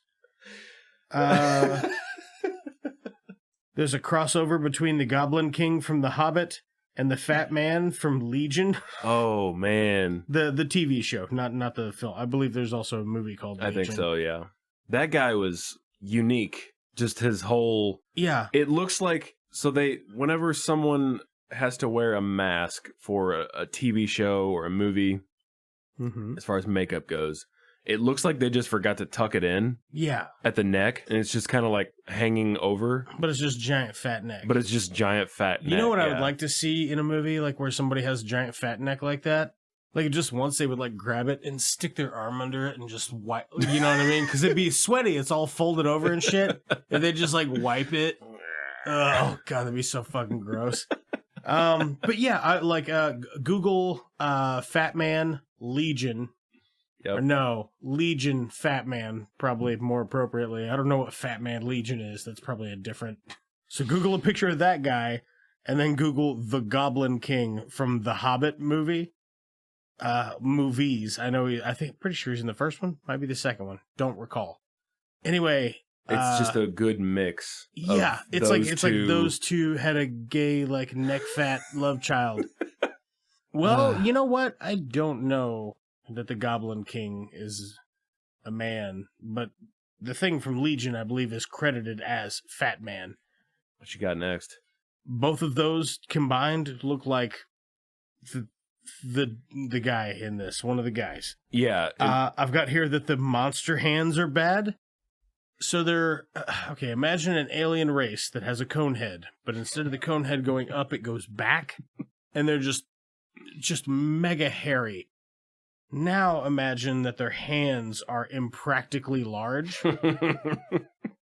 Like impractically large. Like they bend their hands and their fingertips exceed like way past their wrists by a couple of inches. So they have these weird, freakishly humongous long fingers, and it really shows. What about their boots? Oh my god, dude. They're like wearing like platform stilts that are 13 inches taller than...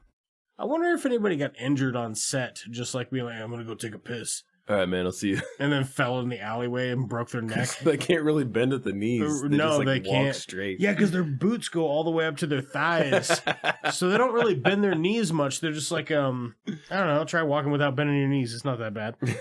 But it looks awkward. It looks like you shit your pants or something. Let's see here. So next thing I've got is, so Barry Pepper is strapped to a chair with a jellyfish, a hologram, and a magic eye ray, and he learns the hairy conehead alien's language. Because John Travolta wants to teach the man-animals, I'm going to say manimals, to mine gold for him. Dude, that part was so bizarre. And then John Travolta keeps trying to feed Barry Pepper a raw rat. Remember? He's like, are you hungry? He just keeps shoving it in his face. Oh, man. What do you got over there? Were those... I think we said this while we were watching it. Were those breathe right strips? That they were... Man, at first, because they didn't give you a clean look at them when they start using them, I thought it was just like a breathe right strip that they painted black. It wasn't. It's like an actual prop, but yeah. I guess was this on? Oh, this was the humans on the. I think it's a like if I'm a human and I put it on in their atmosphere, it will allow me to breathe. Yeah. But if they take it off me and put it on them, in my atmosphere, it would allow them to breathe. Right. So it's just It's a thing. Oh, then he takes him to the state capitol. Barry Pepper steals the Declaration of Independence. That's not in any other movies, so I thought that was noteworthy. Travolta, there's a bit where he's like whipping out his pistol Annie Oakley style, and he shoots the leg off that cow. What? He shoots the leg off a cow? Did you miss that part? I guess. We're going to go back and watch that after we're done. Just that. It's a couple of seconds.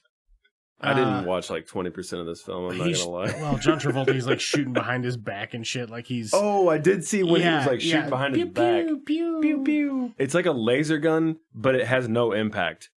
Like you see the laser, it's like a bright green whatever. Line. It's like a lightsaber, but like a third of a lightsaber, just not attached to anything. Yeah. Just moving. Yeah, it comes out of the gun, and then whatever it hits, like there's no impact. The object just blows away. Yeah, it's like a force push. Yeah. But not as cool. No. It's bad. It's really bad. Maybe that's when they're set to stun. Yeah, the guns are real bad. There are... okay, so the guns are bad, but at least there are 4 hilariously long slow motion scenes. Like when he's running through 18 pane glass windows. Or when they blow the dome on the alien civilization. Yeah, there's thing. concrete blowing everywhere, and he spends like 30 seconds rushing through. There's the bit where there's one of the aliens, and they're chasing like 4 humans. And that gun is just wreaking fucking havoc. Mm-hmm. And then later, there's like 20 aliens shooting suppressing fire at 3 humans. And it's just like, pew, pew, pew, pew, pew. Like they should be able to blow the whole fucking wall away based on what we saw on the previous, previously. Cue Star Wars ripoff. Yeah. You've got guys in jets that defy the laws of physics. Mm. And, there's an X-Wing and everything. You even hear, like the noises from Star Wars 2. I'm sure they're slightly different, so they don't have to pay royalties or whatever. So they don't get fucking sued. Yeah, and then that guy blows up the entire planet. Yeah. Like, it turns it to dust. Yeah. And it wipes it from the fucking... They do make remarks, too, about how their home planet is larger than Earth. And he's like, I hate these small planets. The gravity's weird. John Travolta's like, you fool. You human animal. What was the other one? Oh, I've got leverage on you, but I see you finally learned how to get leverage on me. That was my plan from the beginning. Do you know how long I've waited for this day?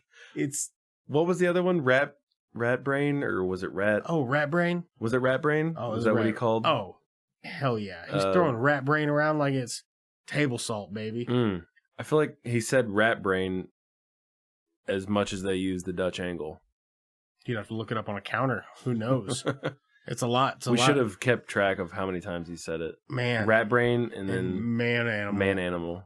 Which again, just say manimal. Yeah, just say manimal. Or say man animal a couple of times, and when you're in a hurry, say manimal, like it's a slang. Mm-hmm. Like when you're talking to another officer, you can call them man animals. Taking a piss at the urinal, yeah, those fucking manimals. It's been a long ass day. Do you want to talk about any other movie, or? Well, no, I'm just kidding. There was one other thing I know that we were going to talk about. The budget for this. Oh yeah, we didn't. I'm getting some conflicting information kind of all over the place. If you just Google it, it says the budget was $73 million and it made $29.7 million in the box office. God, it damn. Actually did win 7 awards as long as you 8 awards, excuse me, as long as you count the Razzies as actual awards. So yeah, it won all 8 Razzie awards that it was nominated for. If you're not familiar with the Razzies, it's an award they give to things that are shitty. So I also saw a thing that said that the budget was $55 million for this. There was some sort of big ordeal where there was like some embezzlement and like maybe some not so savory characters involved trying to get this movie made. I did read that John Travolta put millions into this film. Wow. In December 2000, the German-based Entertainment AG filed a lawsuit alleging that Franchise Pictures had fraudulently inflated budgets in films, including Battlefield Earth, which Entertainment had helped to finance. They agreed to pay 47% of the production costs, yada yada yada. The company alleged that Franchise had defrauded it to the tune of over $75 million by submitting grossly fraudulent and inflated budgets. Holy fuck!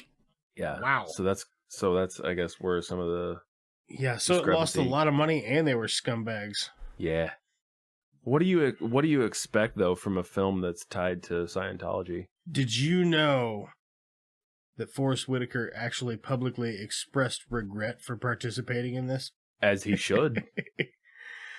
This is listed among the top 10 best bad films ever made in the official Razzie Movie Guide. Yeah, so when you go to the worst films of all time, it shows like, you know, the 1950s, the 1960s, the 1970s. At the top of 2000s is this movie. Huh. Not like this came out first. I get you. That was the first. They were like, holy shit, this is one of the worst films of all time. Yeah, I've got here, it said it's 45 minutes into the film before we find out Johnny's name, and I would argue that you never... I was going to say, I didn't think that they said his name. I thought his name was Rat Brain. There was supposed to be another film. Did you know that? Oh, God, I wish they would. I wish a motherfucker would. I dare a motherfucker. Oh, dude, this film had a toy line by the company Trendmasters, and it was one of their last. So it may have ended. It may have ended a toy company. I think it bankrupted. And all you have to do is make different plastic molds. Like you could just be like, "All right, scratch it, guys. We're going back to Ninja Turtles." Doing another run of RoboCop toys. Oh man. Are those WrestleMania toys? They still make those little WrestleMania just wrestlers? I don't know. Probably so. I used to have a shit ton of those. I had a handful of G.I. Joes. I was really more of a Ninja Turtle guy. There you go. Yeah. I love the Turtles growing up. Dude, it's so easy to like pop their limbs off and mix and match them. Right. You know what I mean? Bebop and Rocksteady just have like a crazy right arm, snapping turtle arm. It's fucking pretty sweet. Oh, so, man. what'd you think of this? Time to bust out the thumb butts. Yeah. All right, so you've got 10 thumbs that are buried inside 10 buttholes. Yeah. And you have to... How many thumbs would you pull out and suck the poop off of? Ew. How many thumbs would you suck the poop off of for this movie as a regular movie? None. I wouldn't do that at all. Yeah, I don't think I'm ever going to revisit this. Here's the thing.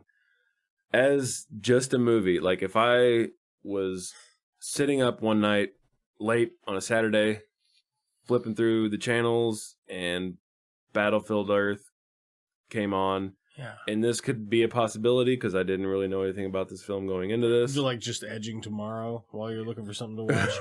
Right. Okay. And I watched it, and I laughed a lot, and I sighed a lot, which I did do. Yeah, I think I sighed more than I laughed. Yeah. I will give this half of a thumb. That's fair. Yeah? That's a very fair assessment. I was going to go... I didn't like anything about this movie. No. As a matter of fact, the only thing I do like about this movie is how bad it is. Okay. Like if the things that were bad about it weren't laughably bad, I would have hated it consistently all the way through. Because I did laugh a handful of times, and I enjoy... Laughed at how bad it was. Right? Your things that are like a Sharktopus and a Sharknado, and the things that are like self-awarely bad deliberately, it just doesn't really do it for me. It's things where somebody thought, oh my God, this is it. This is fucking lightning in a bottle, and then they release it and it's trash. And John Travolta thought it was lightning in a bottle. Yeah, he sure did. But he's dumb. So yeah.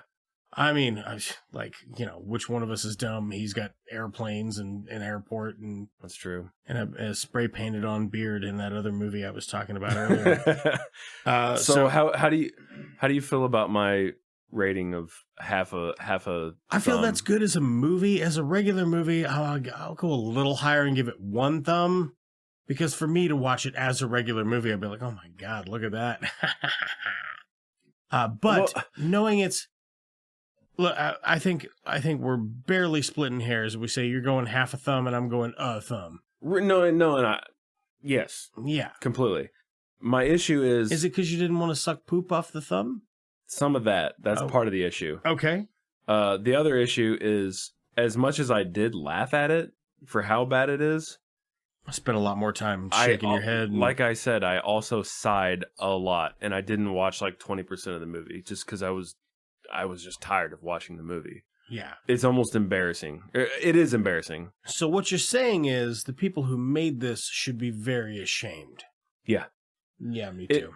So if Forrest Whitaker came out and expressed his regret about participating in it, yeah, so should everyone else. Like, how much time do you think they spent in makeup to get ready for that? Oh my gosh. And then they got up and looked in a mirror and went, mm-hmm, fuck yeah. Fuck yeah, that looks good. You fool. What is that? Like, what was he going for there? I think Bond villain. I guess. But it's so fucking weird. It's like something that like a real dramatic actor would do like for a kid movie. But this is not a kid movie. No. And it's not a comedy either. It's not supposed to be. No. All right.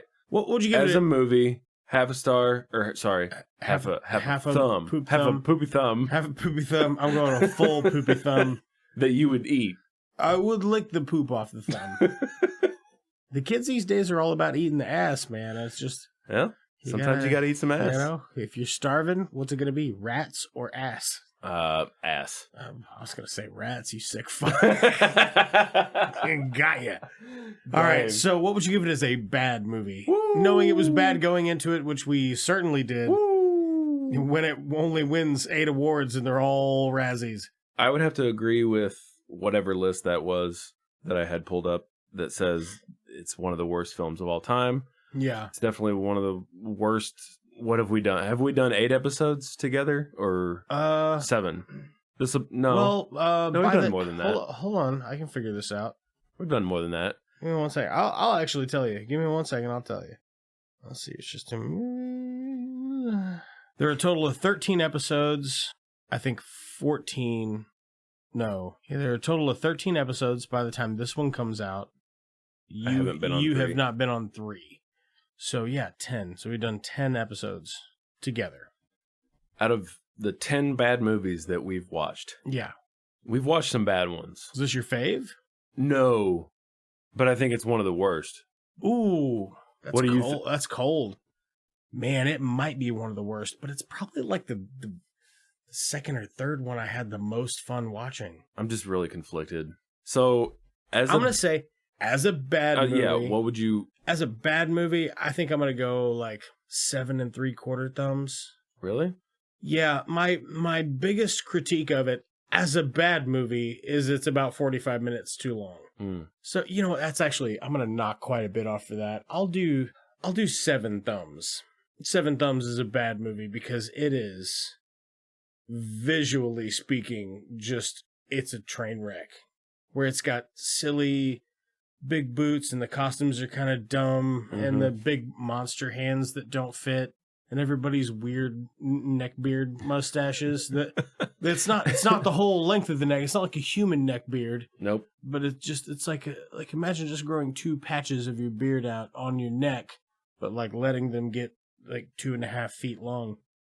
Just visually, it is. I thought you would go higher than a 7. You thought I'd go higher than a 7? Man, I would if it just wasn't so fucking long.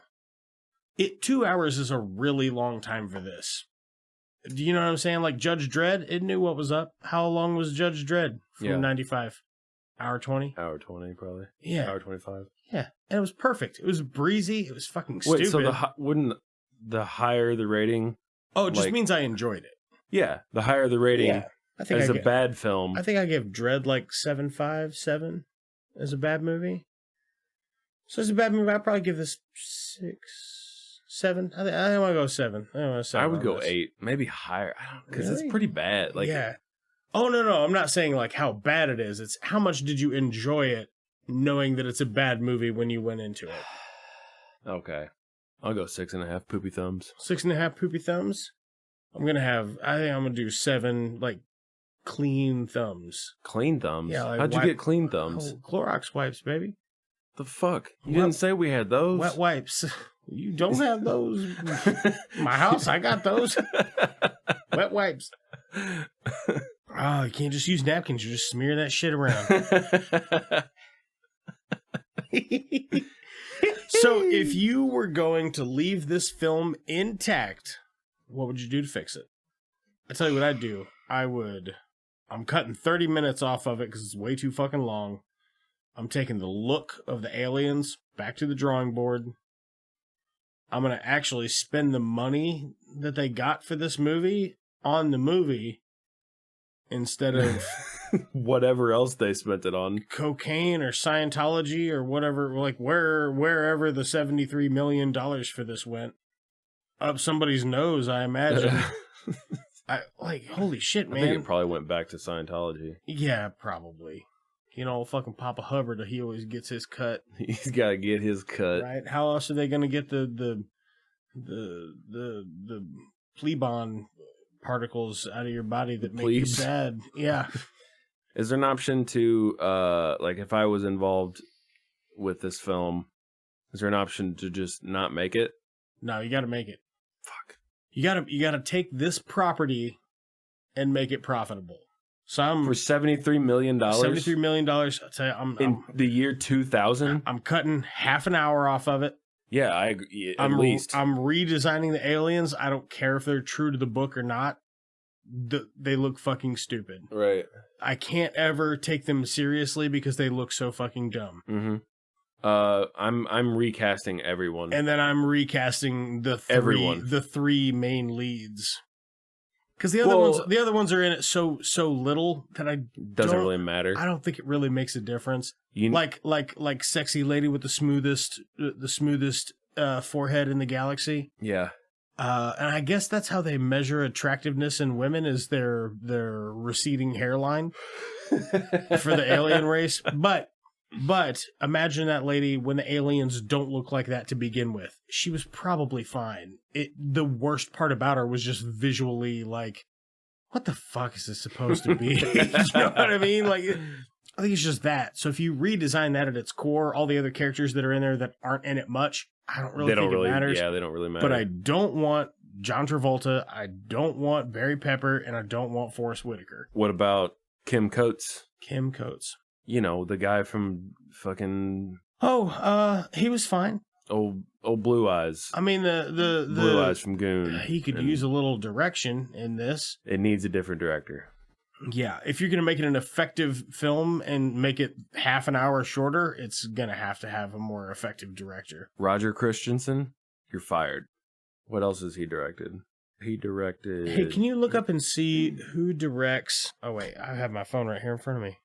What's the name of that fucking show? He directed a film called Masterminds from 1997. Very nice. With Patrick Stewart. Oh, God. How do I pronounce this guy's name?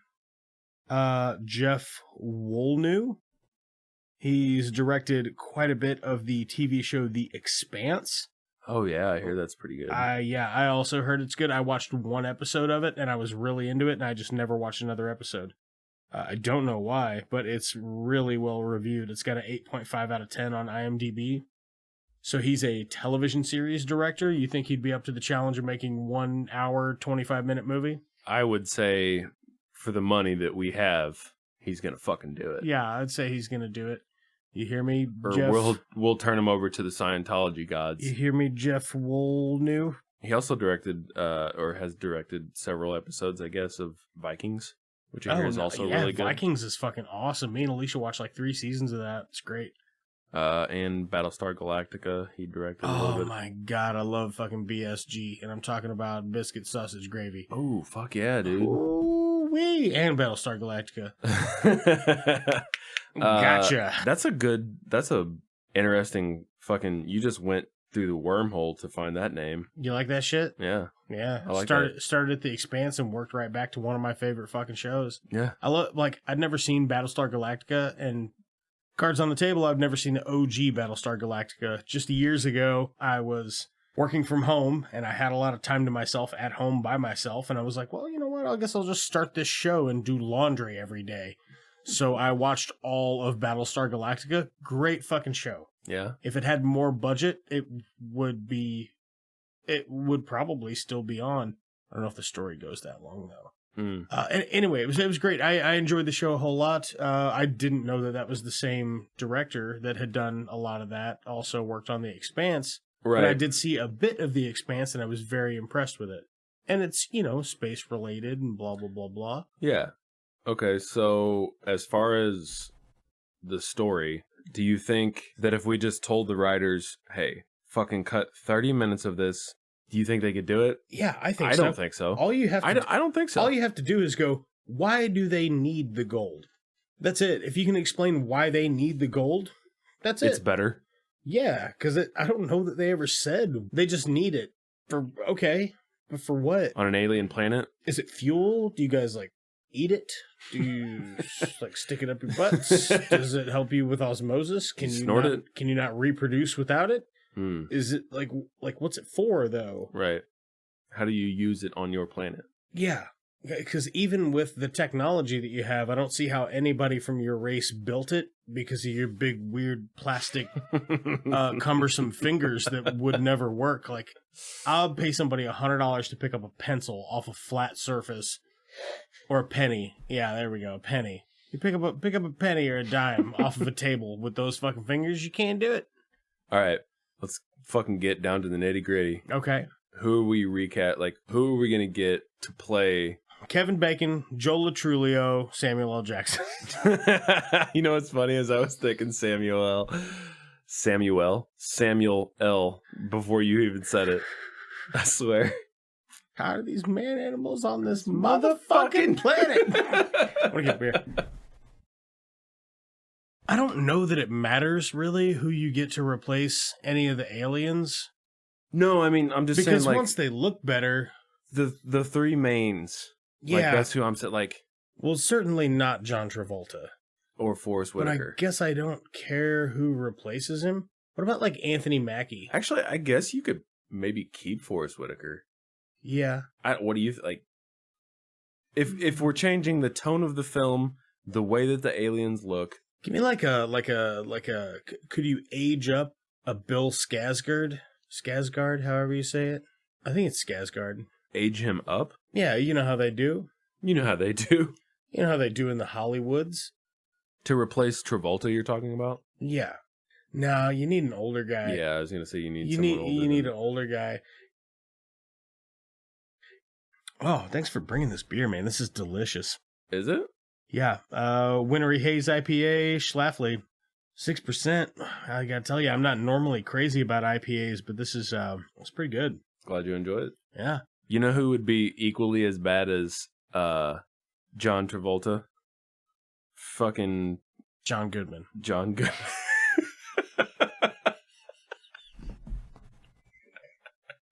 St. Louis's own. Oh man, that would be funny. I really like John Goodman, but no, I do too. Not for that. Right. Dennis Quaid would be also oh my god, incredibly bad. Can you imagine Dennis Quaid in that role? Yeah, we watched a movie with him that wasn't bad either, where he plays like a creep who won't leave this really? Young couple alone. He's scary as fuck. Yeah, I think it's called Foxglove or The Intruder. Might be called The Intruder. Foxglove or The Intruder. I think it's called The Intruder. The Intruder? I think Foxglove is that weird wrestling movie where the guy that plays Michael Scott, his name escapes me. Oh, that's Foxcatcher. Oh, Foxcatcher. Boy, that's a fucking creepy ass. Was it good or no? It's like unsettling. It's like seeing him, one of your favorite actors, but only like as a really touchy, rapey. Yeah, it's heavy. Damn. Yeah, it's kind of depressing. Yeah, it's intense though. Who were you thinking? That's not John Goodman or John Travolta. Man, that's tough. Yeah, because I just keep seeing him with that stupid fucking hair and that big ass head and those dumb hands. I know that's the problem. Is it needs a redesign? Yeah, but we don't know what that looks like. Well, it's not up to us. We'll hire somebody in a good art department. Yeah, definitely. Oh shit! I'm just trying to think of a more serious actor that works in a sci-fi film like this. What about William Shatner? Now, I was going to say Rob Schneider. He's about to find out. That being an alien... You fool! That's it. Oh, okay. Fucking, all right. Older actor, Michael Caine. Michael... Do we have to be doing this in 2000 or can we redo this present day? Man, it'd be great if we could do it fucking present day. Well, let's say you're doing it present day. Who would you get for it? Oh, God. You know who looks like a fucking good grizzled old man? Who? Jackie Chan, for real. Have you seen The Foreigner? Mm-mm. It's got him and Pierce Brosnan in it. Oh, it's fucking magnificent. What about Pierce Brosnan? Oh, shit. Pierce Brosnan might work. He's too cheeky, though. Yeah, probably. He's too sexy. He's too sexy, too. He's got the George Clooney, good-looking older dude thing going on. You need somebody who looks a little rough around the edges, like a John Travolta from 2021.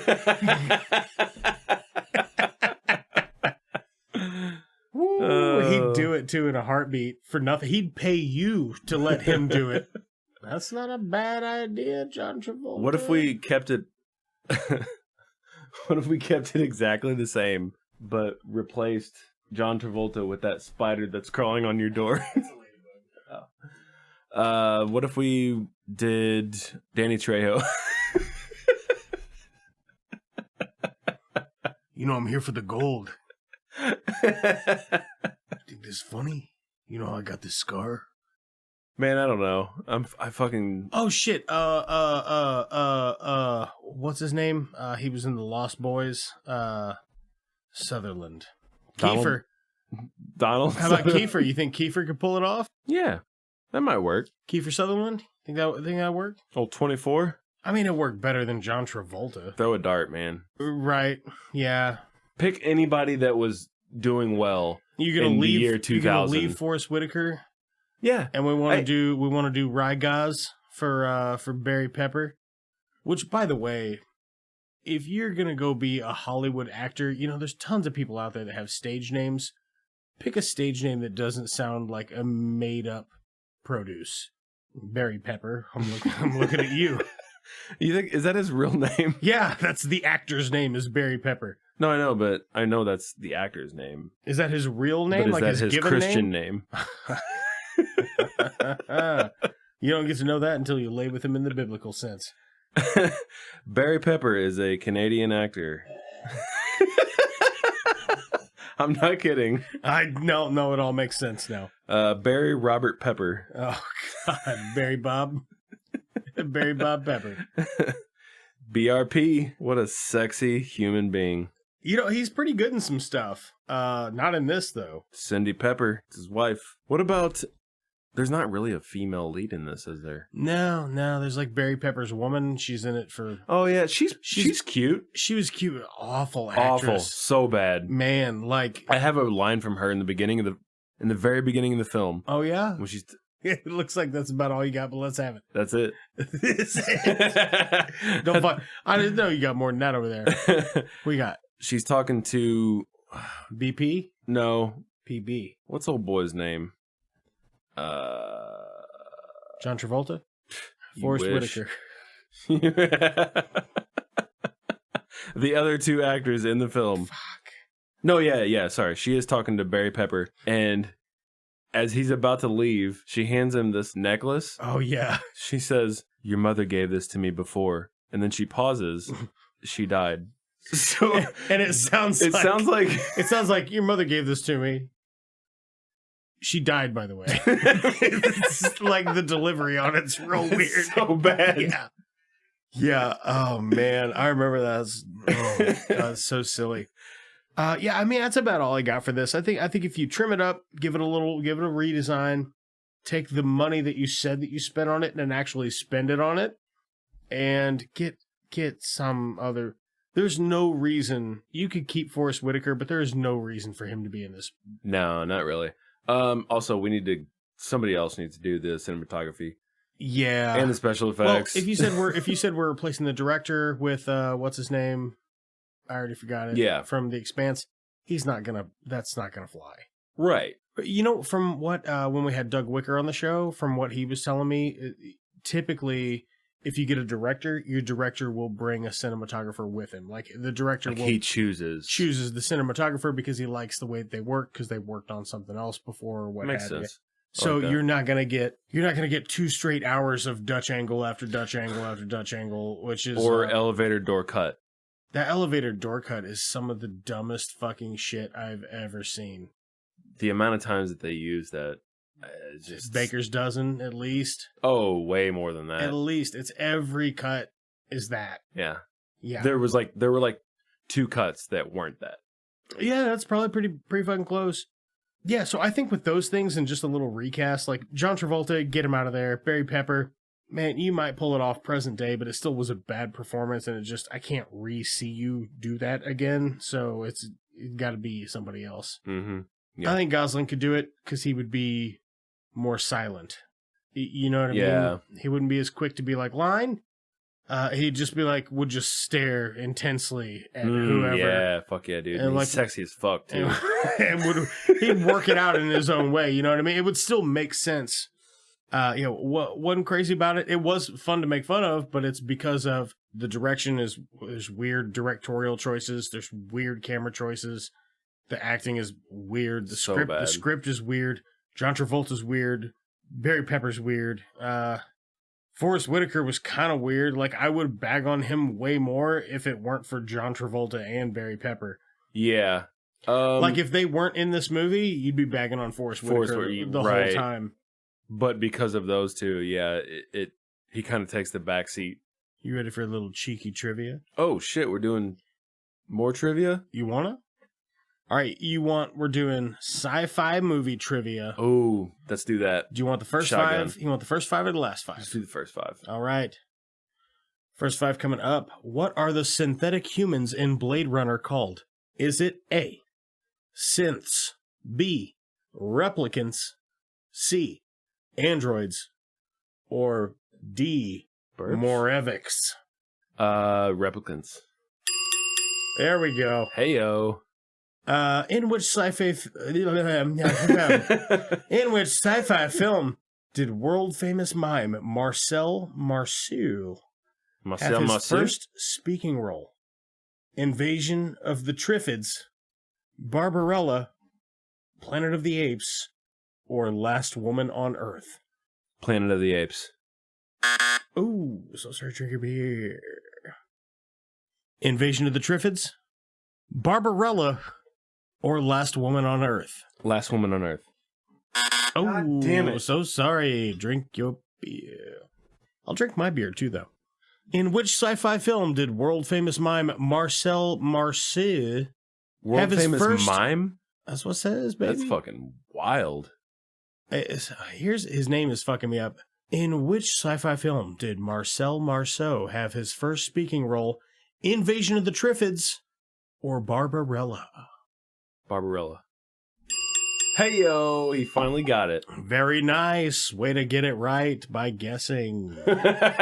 Marceau plays Professor Ping, a character he compares to the Bip at the Clown and Harpo Max. Bip the Clown and Harpo Marx. He said that he did not forget his lines, but have trouble organizing them. It's a different way of making what's inside come out. Goes from the brain to the vocal cords and not directly to the body. Don't know what the fuck that's supposed to mean. The fuck is he talking about? Which actor wears prosthetic ears in Jupiter Ascending? Is it Mila Kunis, Channing Tatum, Sheen Bean, or Eddie Redmayne? I believe it's Channing Tatum. Very nice. Tatum plays a pointy-eared interplanetary warrior who happens to be part dog. You fool! Who did not attend the 1977 premiere of Star Wars A New Hope? Was it Harrison Ford, Mark Hamill, George Lucas, or Carrie Fisher? Mark Hamill. Oh, so sorry. Here you go. Drink up. Oh, good boy. Who's a good boy? Who did not attend the Star Wars 1977 premiere of Star Wars A New Hope? Was it Harrison Ford, George Lucas, or Carrie Fisher? George Lucas. Oh, very nice. Director George Lucas was so sure that his movie would flop that instead of attending to the premiere, he went on vacation to Hawaii with his good friend Steven Spielberg, where they came up with the idea for Raiders of the Lost Ark. Ooh. Which question are we on? This is your final question. Okay. Which sci-fi film is based on the TV series Firefly? Solaris, Serenity, Dreamcatcher, or The Chronicles of Rid Dick? Serenity. That is correct! Set in 2517, Serenity is the story of Captain and crew of Serenity, a Firefly-class spaceship. In Guardians of the Galaxy, Oh, bring it on. from 2014, what memento does Peter Quill have from his mother? Is it A, her diary, B, a rabbit's foot, C, a mixtape, or D, a photo of his father? I'm gonna go with a mixtape. You are correct. I know. I've seen the film. It's one of my favorites. Next question. Okay. In Alien 1979, Okay. the blue laser lights used in the alien's ship egg chamber were borrowed from which band? Was it God. A, Pink Floyd, B, The Who, C, Queen, or D, The Doors? It's the Doors, sorry. It's the Doors. That's not the answer, but Oh, I was okay. being silly. I was like, spoiler. Pink Floyd? Oh, I'm Oh, sorry. Drink your fucking beer. Whatever the second answer was? The Who, final answer. The Who? Final answer. Sure. You are correct. Hey. The Who happened to be rehearsing on the neighboring soundstage and lent their laser to Ridley Scott, who felt it would add to the scene's atmosphere. Next question. What are bad guys called in Transformers 2007? Oh, they're Decepticons. That is correct. I just want to say, I'm thrilled to be here. I fucking hate those movies. Oh. You fool! Shia LaBeouf, you fool! Sam Witwicky. Next question. It's my best Optimus Prime. Can you read it can you read the next question as Optimus Prime? Probably not. I can't do it either. Question number 9. What is the name of the company Neo works for in The Matrix? Is it A, Oscorp, B, Metacortex, C, Cyberdyne Systems, or D, Dunder Mifflin? Well, it's either C or B, so I'm going to go with C. Son of a bitch. I'm sorry, drink your fucking beer. B, final answer. Metacortex. Yep. Is your final answer. Mm-hmm. I believe that is correct. Good job, Daniel. Thanks, Steve from Family Feud. Final question. Okay. Are you ready? I'm ready. What moon are humans colonizing in Avatar? Is it Phobos? Is it Neri? Is it Pandora? Or is it Naid? Oh, it's Pandora. Final answer. Final answer. You are correct, but still drink your fucking beer. Okay. Well, that's. I think that's about exhausted it for us for this. Do you have anything else you'd like to add about this? We watched a good movie, Mm-hmm. and then we watched a bad movie. That's what we do.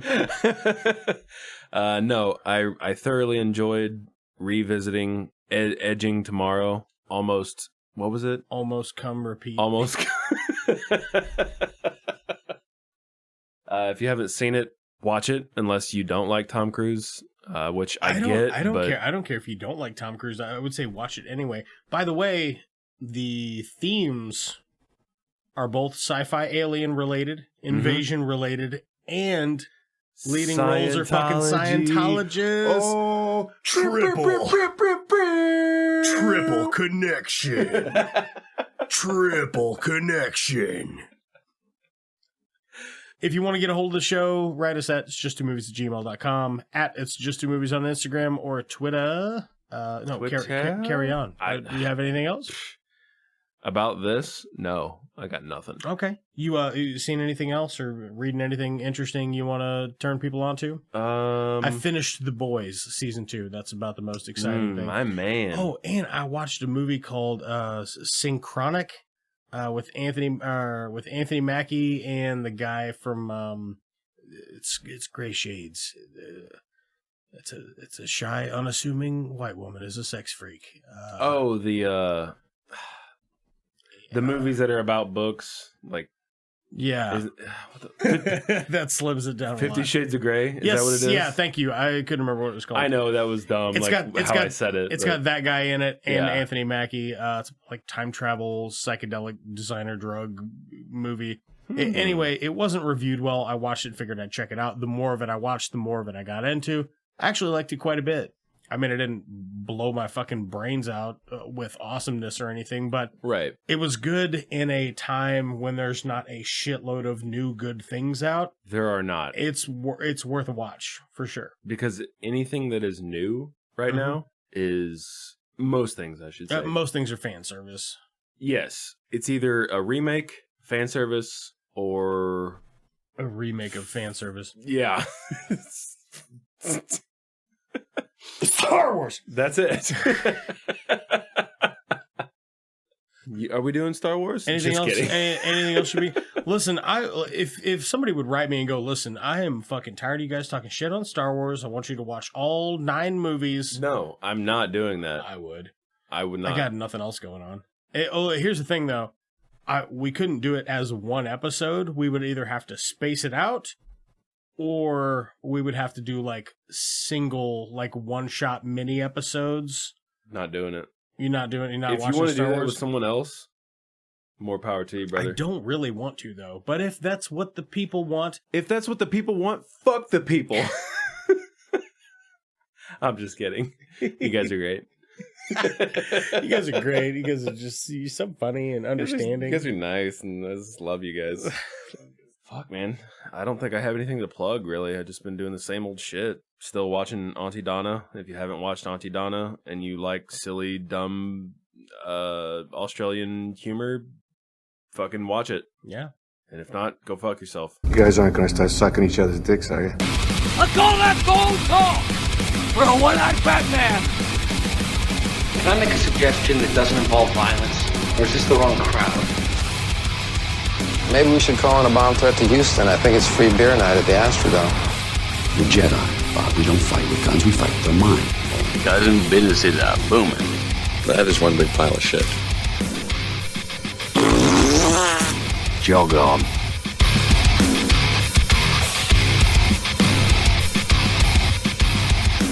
It's Just Two Movies is a production of Blue Cheese and Bacon Studios and can be found wherever you get your podcasts. It's an oxygen to whatever it is they breathe gas exchanger. Yeah. Yep. Smart.